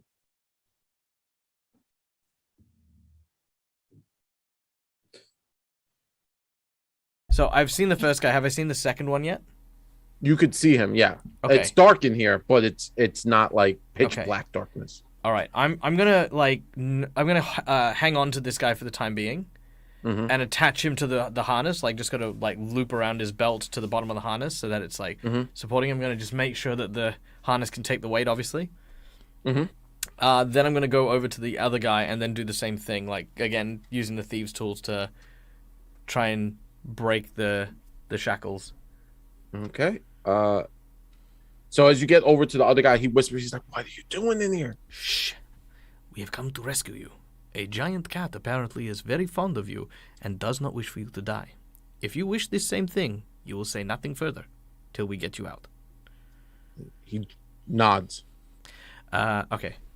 Now, as I finish this, I grab both of them and I'll sort of move them over to the hole.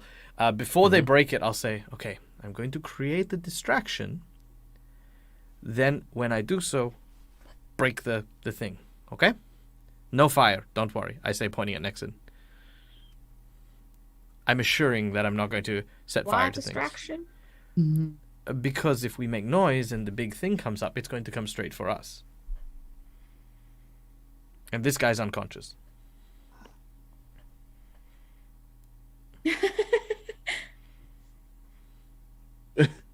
Okay. I'm going to reach into my back pouch and pull out Kolodi's head. Okay. And what I want to do is I want to roll the head next to the double doors. Okay. And you hear this very loud and audible, "Hey! What are you doing? Jeez!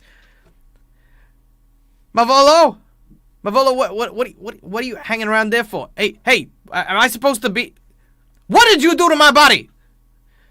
This is unacceptable. I just find that everything you are doing right now is just triggering me, okay? I asked for very little.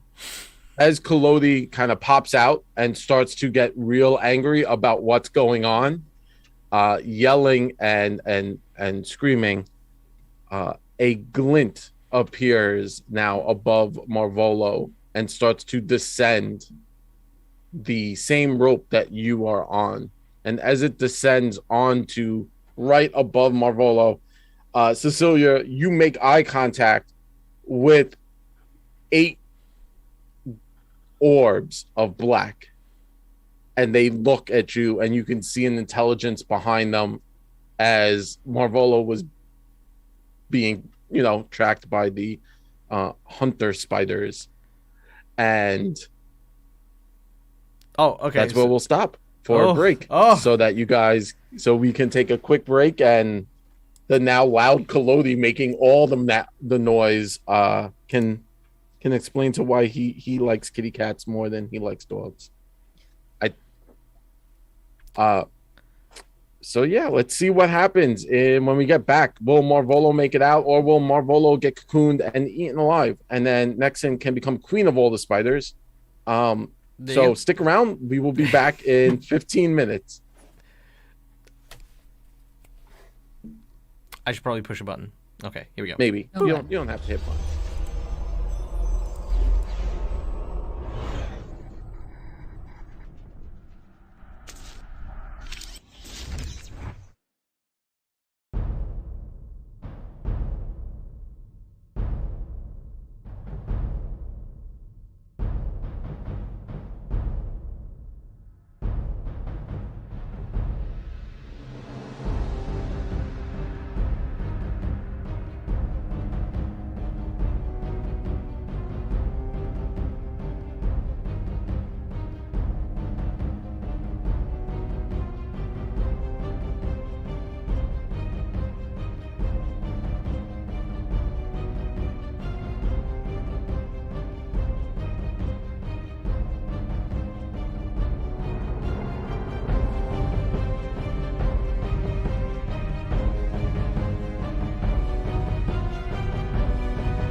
Hi, and welcome back. So where we last left off, Marvolo was trying to slide a person out of a small hole surrounded by spider webs. Marvolo, thinking they were slick, literally slick with oil, didn't realize that the spiders had been tracking him since he came in, because that's what spiders do. And when you go into a spider nest, they're jerks. So don't do it. As we last left off, Marvolo was about to swing out a incapacitated possible black arrow. You're not 100% sure. To the warm embrace of Cecilia and Rain. Cecilia, as you see Marvolo getting ready to toss that person out, what was it? The black orbs of this spider appear in front of you. As that happens, Kib hisses with rage and lunges at the hole. With that, it knocks Marvolo, and Marvolo swings back like a pendulum because of the thrust and the hit, knocking the spider off of his anchor or the line onto the floor, and it hisses as it skitters and gets to its feet. As you now kind of spin like a dolly holding this person, you get a view of this camp, of this like little area, and you can see now spiders are descending and coming out of webs, and they look very agitated. What would you like to do, Marvolo?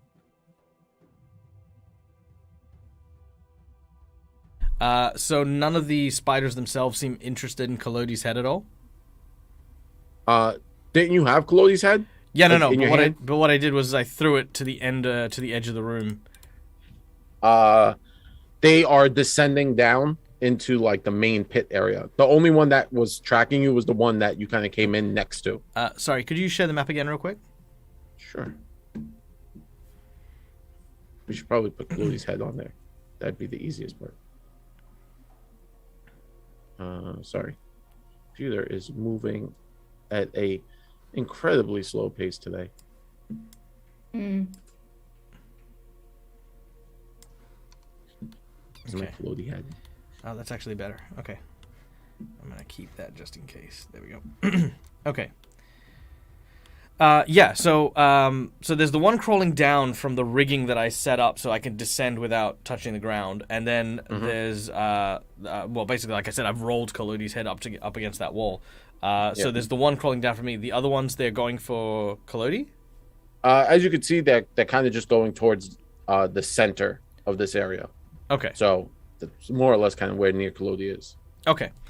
All right, I'm going to force the two survivors who I have in my hand through the door, through the wall, as quickly and as abruptly as I can, using Collodi's tirade of indignance towards being thrown like a piece of meat to cover the sound of the wood as I'm like kind of forcing these guys through. Sure. As Collodi's yelling, you're forcing first. The first person goes through the redhead. Yep. As it was, into the arms of Cecilia. So this person kind of gets pushed out into your arms. You're now holding them, and Marvolo, as you're kind of pushing out the other guy, the person who was awake with black hair, looks at you and is like, "What is going on?" And then as you kind of like push him through, he's confused. As that happens, Kibbs kind of jumps up and starts to lick this man's face as Rain reaches out and starts to yank him out the hole, like a beautiful newborn baby covered in spider webs.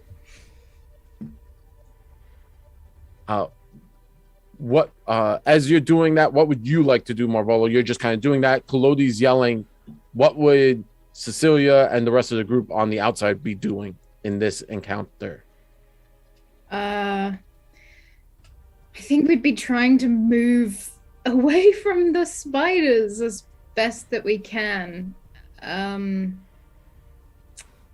Maybe towards the next building. Kind of running back towards that house, the where that large ogre kind of ran into. Yeah, I'm thinking at the side of that building because at least we would know there's no spiders on that side. Mhm. But we'd have to stay stealthy. I would like to use the spell Calm Emotions Okay. to calm the human. Mm-hmm. And so to do that, I just grab his head and put him in my cleavage. Yep, that's your verbal and somatic and material components all right there. And just go, shh, it's okay, it's okay. This is verbal, this is somatic. Yeah, that's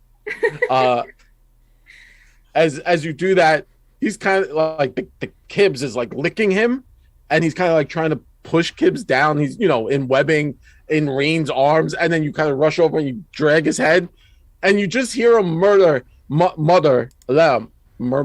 right, like as you calm emotion, he's like, best rescue ever. All right. Malvolo is going to start. So he sees the spider sort of descending the Wait, cable. I have something next and Yeah, I was going to say, please. I'm going to look desperately at Nyx, and I'm going to reach out, almost like, Nyx, please, help, call him off.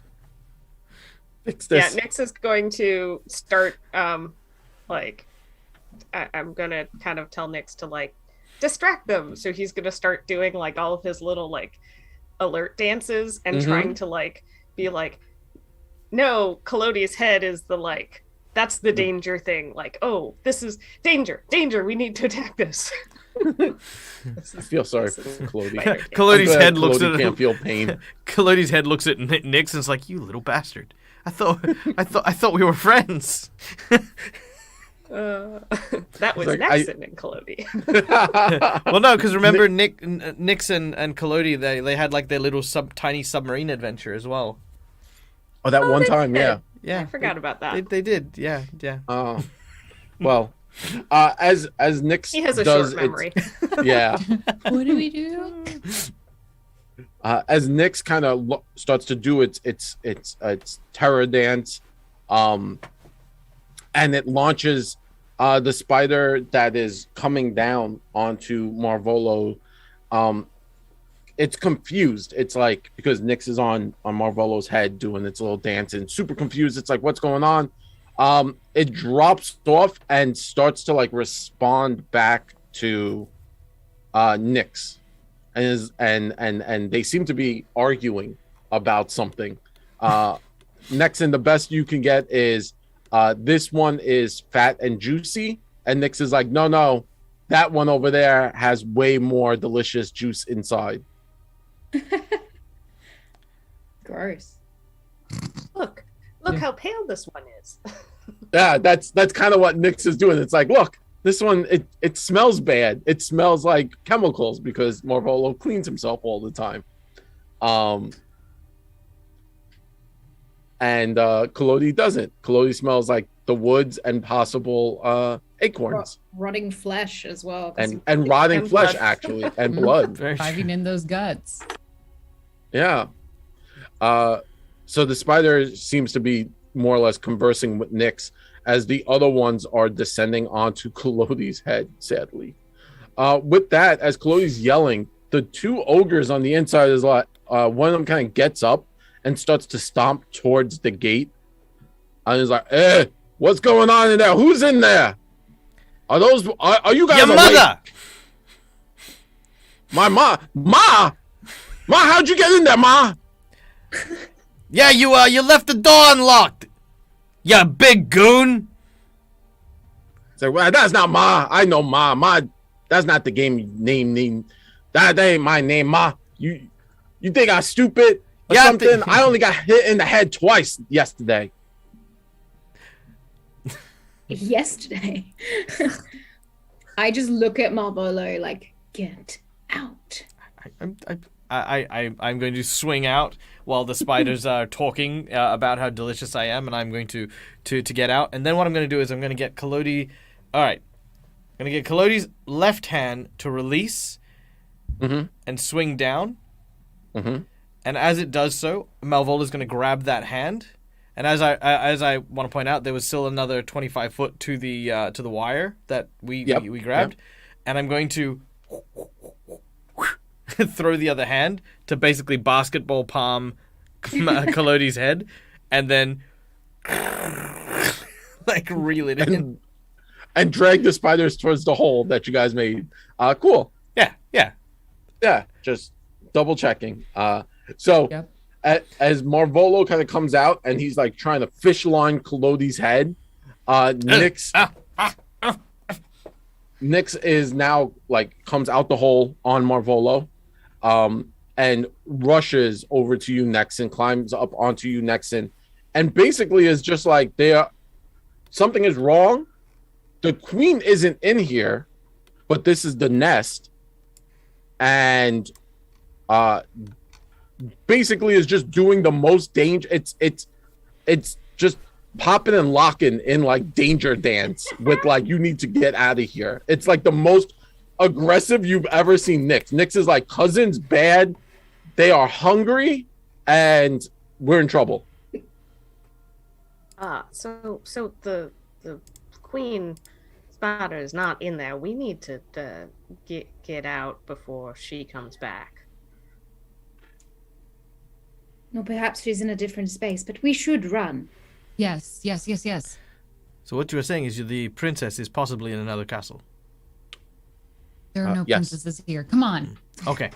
All right. As I pull Kalodi out, Malvolo is going to use quick repair to combat crafting. Combat crafting. Best technique ever. As we're starting to move, I'll turn to Rain. We should go back into the forest, camp far away for the night, and return to look for the wolves later. Right. No, that's a good idea. We'll stay safe, we'll recover, we'll help these wounded, and then we can go back without the wounded. Point of order. I'm going to say this while we're running into the woods. There were no actual wolves that I saw in there. At all. There was just these two guys. As you this point, all chained up just for these two. Sorry. As you say that, Scarlet, the one you've calmed to like, give a sense of calm, is enthralled by you and looks up and says, where's Valen? Valen? Who? Valen, the third one. There's a third one? And he's like, yes, all three of us. We were taken in there. He was taken into the other house. As you are all rushing, he's kind of like running behind you, and he's like literally like running right behind you, Scarlet, like kind of like a child following you. Is this Shalalu's father? The one she's enthralled. Yeah. Yes, yeah. She picked the one who is Shalalu's dad to enthrall. Well, apparently Scarlet is Shalalu's mummy now. Yeah, that's what I was going to say. This is good. Well, no. Yeah. So I'm not gonna say it, but Shalalu is a half elf, and if Valen, if this guy is a human, that means Shalalu's mom would probably be an elf. So there is already. Hold on. How mental would it be if like Scarlet, because she's an elf, would have lived long enough to actually be Shalalu's mom?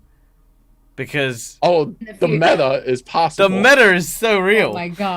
Oh my gosh. I think I mothered a lot of children that I don't know of, which I just gave away at some point. Jesus. That's possible. How do you not know you give birth to the child? Yeah, I just. Or do elves work differently? I gave birth and then I just got rid of them. Just put them in a blanket and left them on. When you said that for a second, I thought you were going to say blender. I don't know why. Oh my gosh. Wow. All right, we're running. Yeah. We're running. And we're sorry. moving. We're moving. You all rush into the woods, following Cecilia and Rain. Running as you do, you can now hear the skittering sounds trailing into the distance as the spiders were following you. You keep moving, and now night is upon you. You're running kind of blind in the dark at this point. As you Yes, Cecilia, you're doing better, and Rain. That's why everyone's kind of following the two of you, Cecilia, using your senses. Kibbs is actually now sticking to the side of Scarlet as the other because that's Kibbs's owner. Not well, Scarlet isn't, but the one she's enthralled is. So as you rush forward, moving faster, trying to distance yourself, Rain, you're trying to get away from the fungus at this point, right? So you kind of relay that to Cecilia, and you're like, hey, we got to move away from the fungus. We can't camp near that fungus. And you start to move. Safe. It'll call us out. Yes. Yeah. You start to move faster and faster. About 20 minutes of just hard running pass. And you finally come to an area where you feel safe. Exhausted, you all kind of collapse down. You don't hear the skittering anymore. You don't hear the wind chimes, and the trees look healthy in this area. As you all kind of collapse onto the floor to give yourself a breath and relax, you look around a little lost and a little confused, but safe. As you do that, the other one, the redhead who was passed out, has now come to. Both the humans that you have saved are kind of talking to each other. And finally, the older one with the eye patch comes forward, says, and looks at Scarlet, says, I appreciate you saving us from that and helping us out. You're welcome. We have to go back. And he kind of does like a hard bow at you, and he says, I promise I will return to you, as you have saved me and I put my trust into you. And the redhead looks and is like shaking his head, and he's like, Sergeant, now's not the time. We should probably head back if they still have Valen. You realize if you head back now, you're going to die.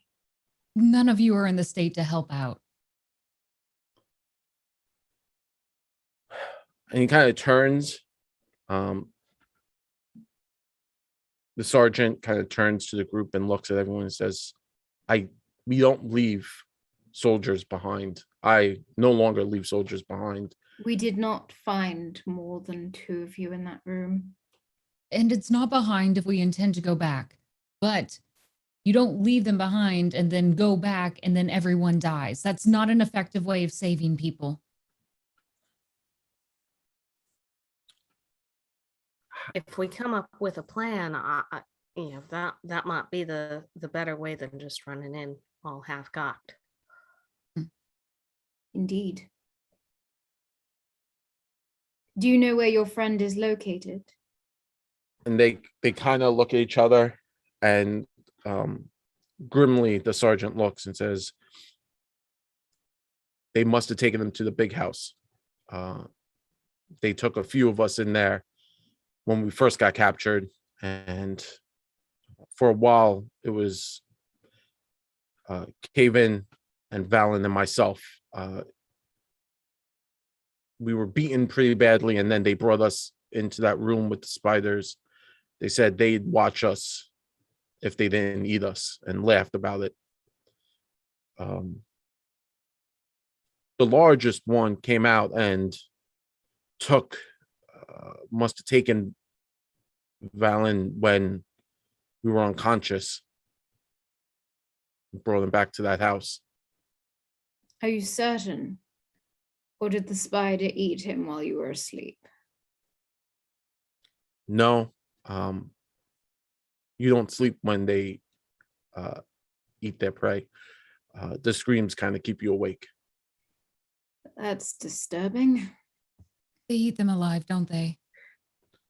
Um, On what I'm smells assuming. do. You're assuming. Well, from what I saw, they were when they fed the pups to them. The bigger spiders would come down and bite the pups, and the pups would howl in pain, and then they would wrap them in webbing, and then But all you that were root. wrapped in webbing. Yes, they would wrap. The same happened to you. And he kind of looks himself over, and he's like, "I guess they didn't like what they smelt on us, but they would wrap them up in webbing, and then they would feed them to the real big one. That thing's mean as heck. What's the real big one? How big? Oh, it ate one of those ogres. Didn't like what the ogre hit it, and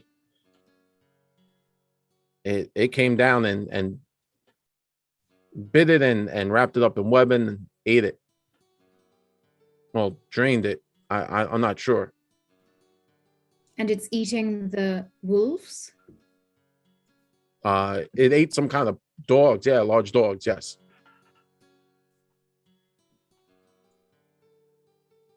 What if we burn the little house, we set fire to it, it's gonna like be engulfed in flames in seconds because of all the webbing, and then use that as a distraction, and then burn the other house and take advantage of all the cows to maybe rescue the last one?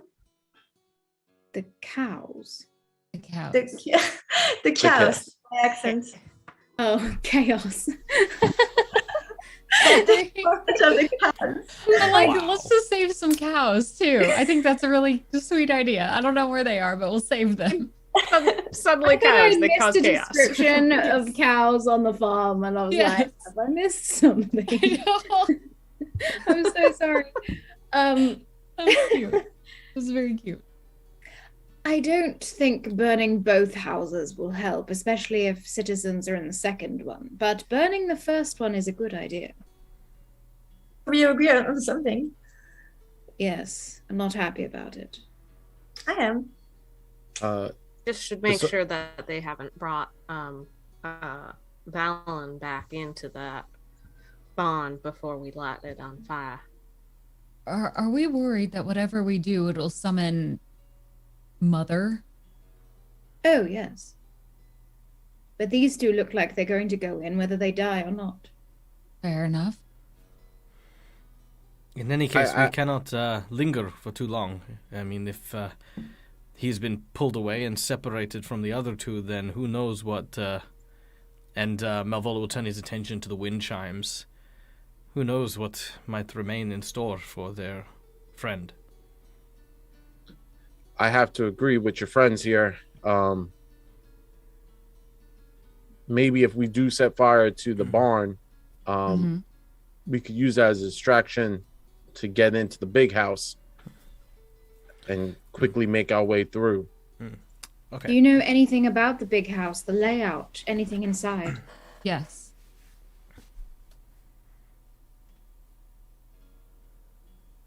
No? No. I do know when they bring you in there, they take you downstairs, and there's a cellar door that they kind of go through. And that's where they take most of their prisoners.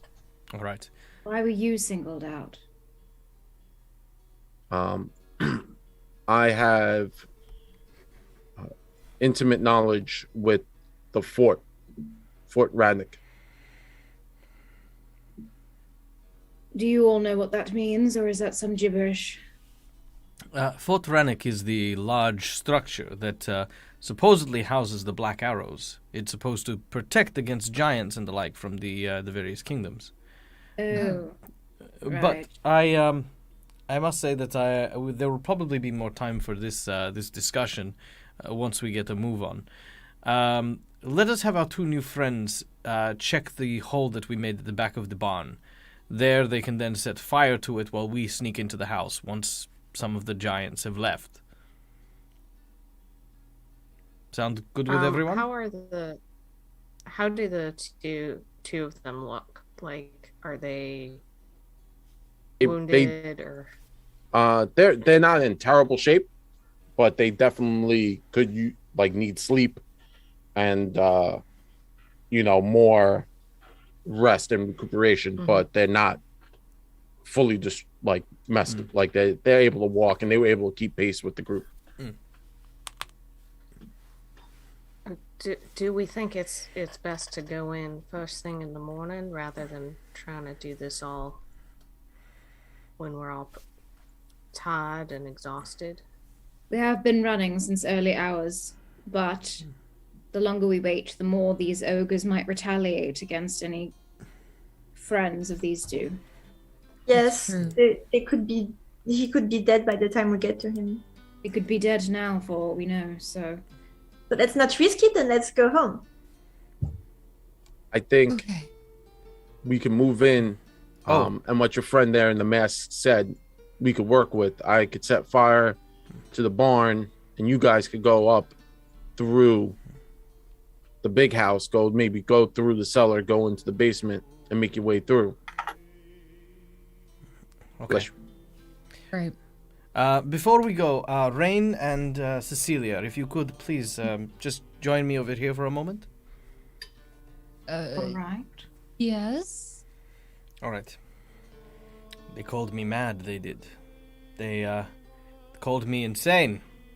But who's insane now? And I pull out Collodi's head. And he Still you. and I'm going to detonate Collodi's head. Bang!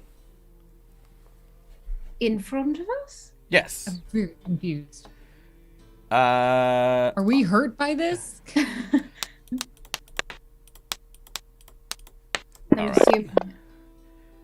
right. As the head explodes, there is this kind of strong scent of herbs and this medicinal smell. There is no heat, but you now restore 24 hit points. As I have learned to cure people with the power of explosions. What?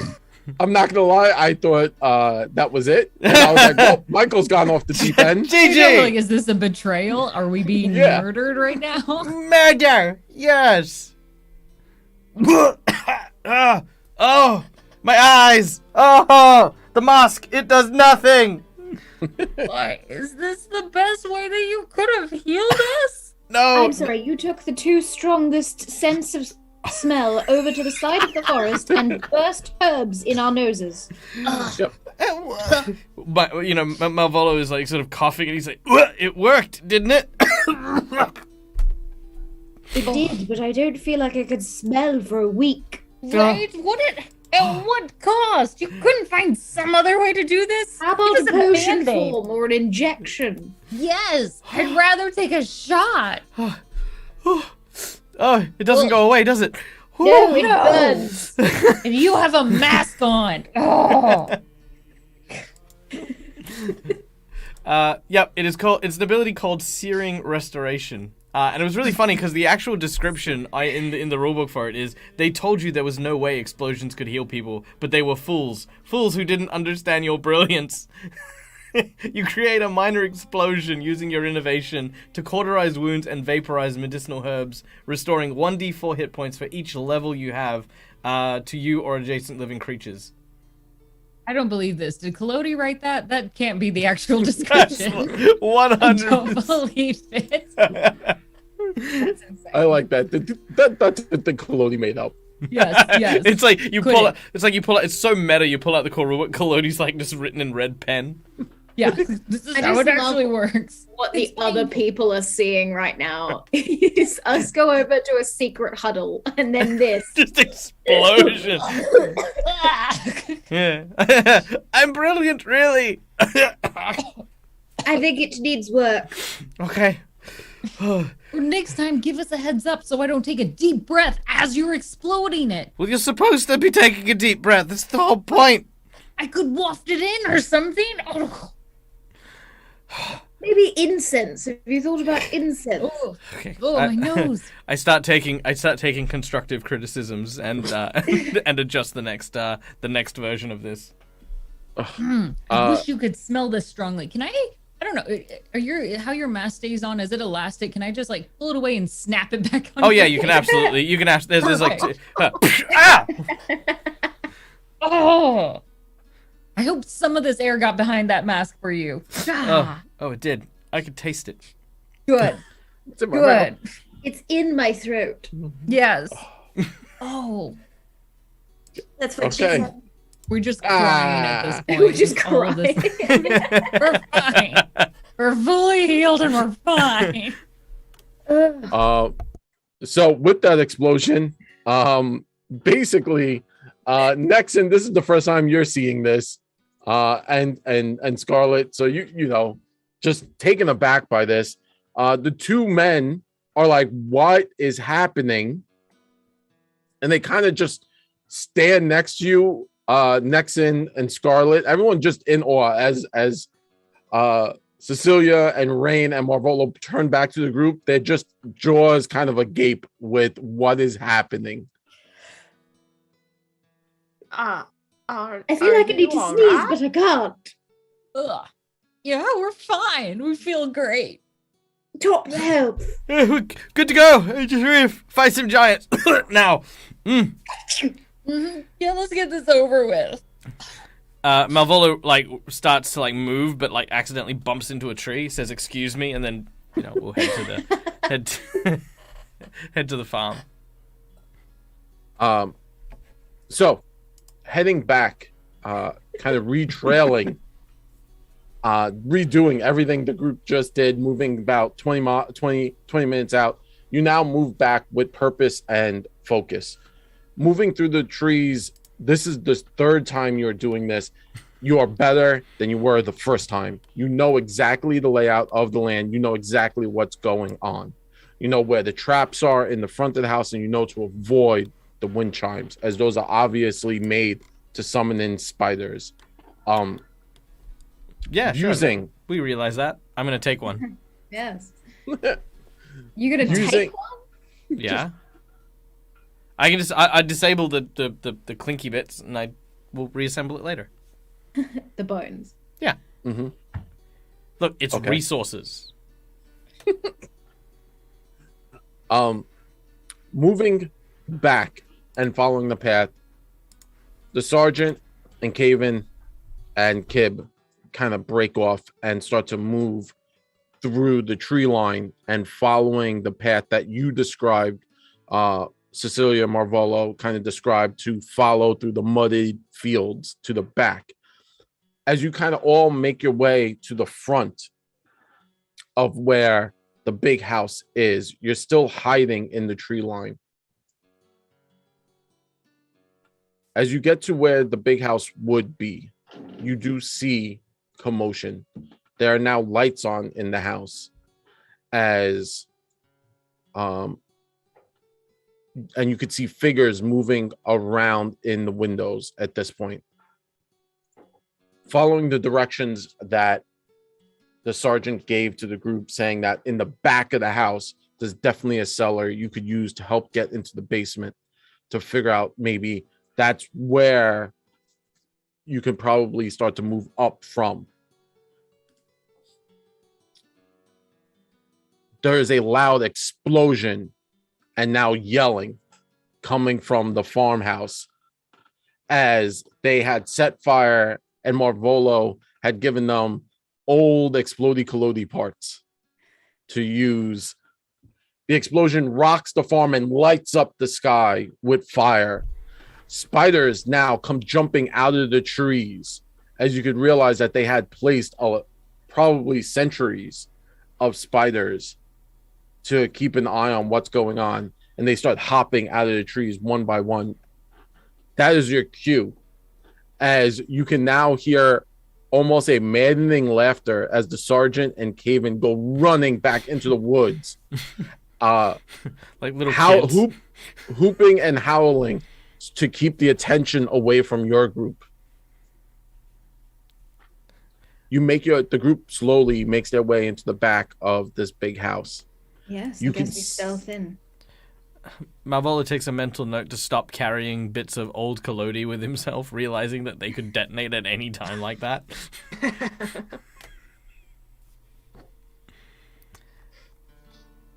Okay.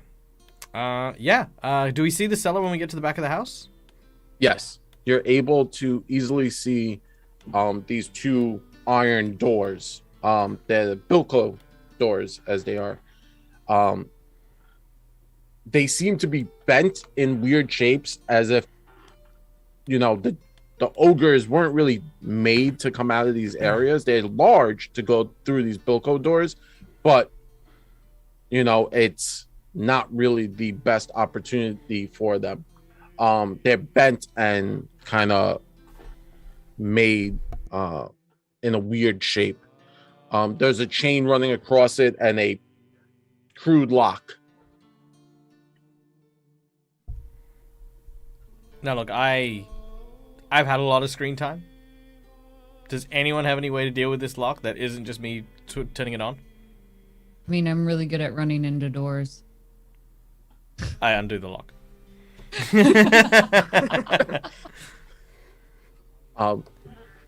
Marvolo finagles with the lock, and there's a click.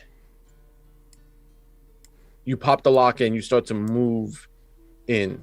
As you step in and you open, you wish, Marvolo, that you could still smell all those herbs, as what you smell is rot and just waste.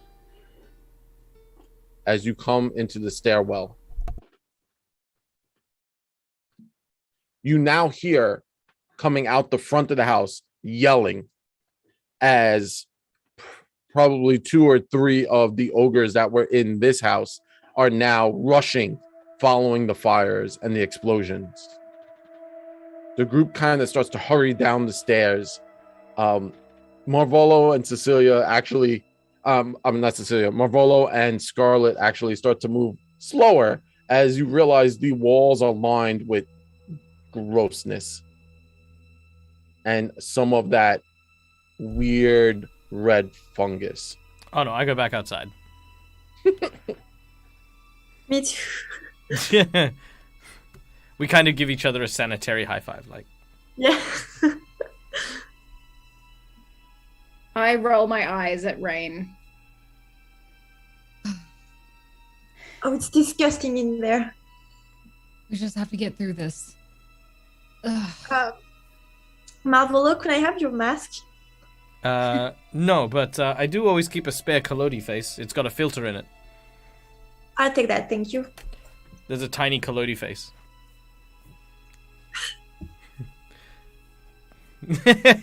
Just what we need, more collodis around here. I say, how do I look? See, I'm surprised that you would take cleanliness over vanity, but we all surprise ourselves sometimes. Collodi leans on the wall to the house and he goes, "How you doing?" And I say, how you doing? All right. I make my way in. Whoever goes in first, do you want to not be seen? I suppose that's the point, isn't it? In and out as quick as we can. All right. Nexon's gonna pull out some string, make the cat's cradle, and just pull it kind of down around Cecilia and cast invisibility on her, if she accepts this. Mm-hmm. Awesome. Cecilia, you disappear in front of the group and start to make your way down the stairs. You reach the bottom and you see a door to your left and to your right. Both are old, wooden, and rotten. The frames have kind of been stretched in a weird sense, or broken, obviously to fit the size of the ogres who are just kind of barging through.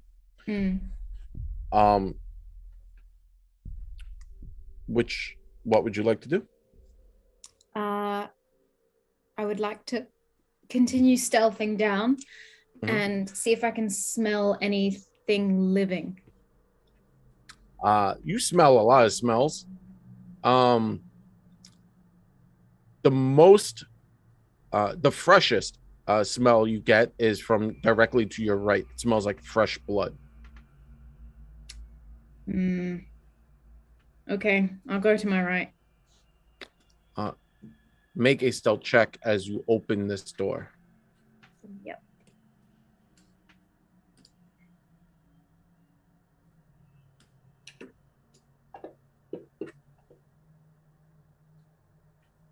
What?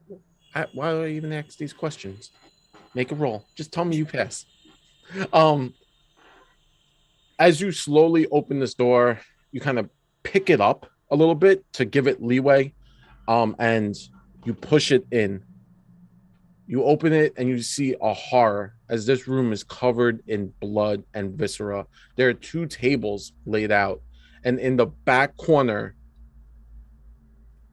piles of gore, splattered skin lies in heaps on the floor. A horrid, rubbery face, robbed of its supporting skull and muscles, rest on top of it. In the very far corner, you could see a large ogre with a handsaw. Seems to be working on something.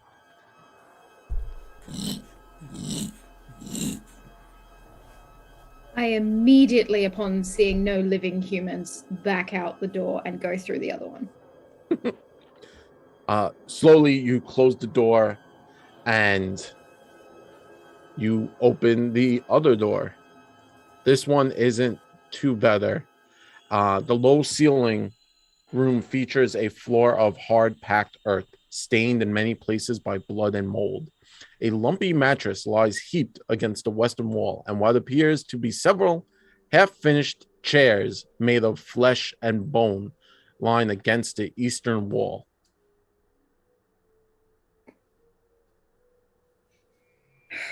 Continue onwards. All right. Moving into this room, you slowly move in. Make a stealth check. Another one? Yes, please. You're doing very well.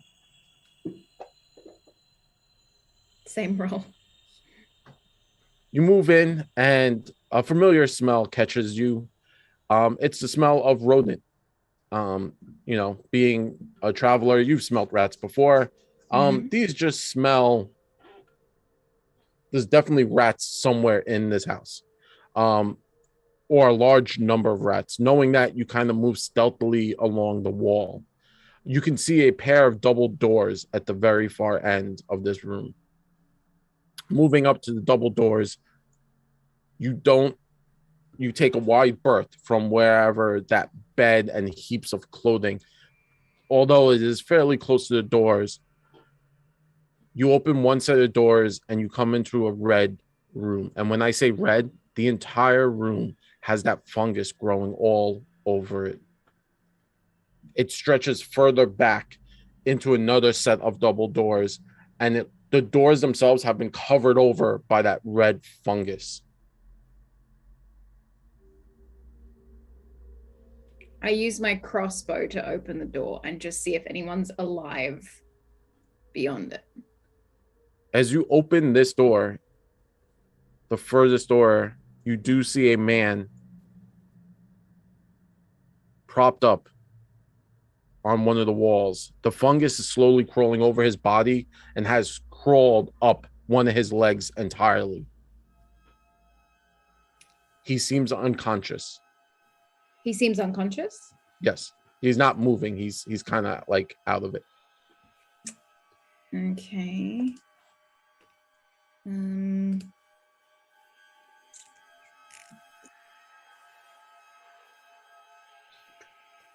As you kind of look around this room now, using having given yourself a better view because you've opened the door a little further. This damp, steamy room reeks of rotting vegetable matter. Pools of mud and stagnant water dot the floor and are caked thick swaths of puffy fungus and mold. And literally right next to one where this guy is sitting or is cropped up is a very large plume of that red fungus. I have one of my feats is known weaknesses. Mhm. Whenever I devise a stratagem, I can attempt to recall knowledge as part of that action. Yes. Can I use this to assess the outcome of this person's life? I like that. He is making a moral conundrum here of whether to try and get him out or leave him here. So you go to assess this man's life, and you're kind of like crouched low and looking into this room. You could see this fungus is growing all over his leg. As you're taking a moment, whether or not this is a chance, should you go in, what you should do, you could see his chest breathe in and out. And as that happens, the tentacles from this large fungus pod kind of wrap itself tighter, and you could see it's now around his leg and in his skin. And as he breathes, he winces in pain as the tentacles squeeze close tighter on his leg.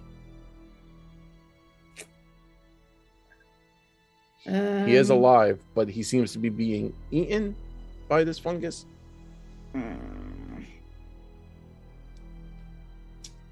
I go and stealth back up to the group. As you make your way back up, as you're coming up the stairs to tell the group the horrors that you have witnessed, the door in the back of you opens, the one with the bone saw ogre, and he steps out. And that's where we'll end it for today. You're still invincible. I'm ahead of him on the stairs? You're on the stairs, and he's stepping out, like right behind you. I hope you don't smell. I smell nice. You do smell nice. Ooh, smell good. That's gonna stand out. Yes. I'm probably gonna like cat jump to the roof or something. And leap. Okay. Yeah, I want to say thank you very much to everyone. I want to say thank you very much to my amazing players and my two new players, Ari and AJ. I know it's a lot. You kind of jumped into a whole new mix. So again, it's always a pleasure having you here and getting to play this out. Obviously, thank you very much to our viewers. We love you guys. We do this because you demanded of us and our slave drivers. No, I love you guys. But I've rambled for 3 hours now, so I'm going to stop rambling and I'm going to throw it over to my amazing crew and the amazing Dawn, where she can tell you where you can find them and where they're not here being terrorized by me, because this is the second time we're in a monster house. Yes. Oh, but I love the monster houses. Yeah, so when I'm not here playing Nexon with these lovely folks, you can find me over on YouTube at Roll for Initiative, where I make videos with my partner Ryan all about tabletop RPGs and our other geeky interests. And you can also follow us on Twitter and Instagram, our Fry Vlog. What's up, everyone? Becca Godsey, also ex Caustic Phoenix here. Not so thrilled to be in another creepy house again, but it's fine. We're living with it. But if you want a little less creepy, more violence, come join us at D20 Deathmatch tonight. Switch it up. We'll see you there. Or you can, of course, find me on my Twitch stream or on Instagram and Twitter, Becca Godsey. It's fortunate that you're not in the creepy house with the ogre. You right can just deal with that on your own. Hi, I am AJ Winters. I am a D&D player on several channels, a DM and a world builder over at Winter's Tales, where I release a video every Sunday where I'm world building one step at a time, which I will DM and host a game in next year. I explained that terribly, but I'm putting together a world that I will DM in next year. And I've just put a link in chat if you want to go check out today's episode, which is on the culture of the farming city. A very fun episode. Awesome. And I am Ari. I'm a French webcomic artist, and you can find my webcomic on my Insta page, which you can find in my link tree, which should be displayed in chat. So it's a fantasy webcomic about a grumpy witch and her cheerful dragon, and I hope you like it. Go check it out. Thank you. And g'day guys, my name's Michael, I am the Dead Aussie Gamer, and this is my place, this is my face, and you can find it here so many times every single week. I run a bunch of Dungeons & Dragons based games. On Wednesdays I do a Hero Forge tutorial builder type thing with our audience, and then we get like 3D plastic minis printed in color. Da, da, da, da. And then we sit around and we review them and we see how good they are, because I think Hero Forge is awesome, and I like to, much against what the people who actually sponsor my channel want. I don't know if they like it or not, but I always try to break their printers just for fun. So so it does take a little bit for me to get the stuff that I order, but then I haven't been disappointed yet. So there you go. That's what I do. What am I up to now? I am setting up for some big events coming up in October. So do save several dates in October, starting from the 10th or 9th if you're in America of October, where I will be running a massive Stream Team fundraiser featuring the dreaded GM and, of course, a Robert Hartley GM, two powerhouse gamers who I have had the pleasure of playing with multiple times. We're doing a big adventure. AJ's going to be there. Becca's going to be there. We're going to do a whole bunch of really cool stuff. Try to raise a bit of funds for some cool causes, cool projects. That's what we're doing. That's what we're doing. All right, take it away, Jared. Bam. And it's my go. Thank you very much, Michael. And when I'm not here, you can find me on my channel on Twitch. I stream every Wednesday for the most part, where we do stuff. We play Wrath of the Righteous in Pathfinder 2nd Edition, because why not convert? When I'm converting one first edition campaign, why not convert two? Or you could just come check out my website, NBNG Podcast, because we do convert all of our streams into podcast form, and you can listen to those at your leisure. I have a YouTube and stuff, but it's not as cool as Michael's and everyone else's who's a YouTube. But with that being said, obviously, our sponsors, I want to give a huge thank you to our sponsors, Hero Forge, and they keep sponsoring us. So I guess they like you, Michael, when you keep breaking their machines. They're like, yes, more. You know what? That being said, we do also show off some pretty sexy stuff. So this is what Jared actually made for today's game. So this is Jakados, the NPC for today, and what was it, Karen? Kieran. Yeah.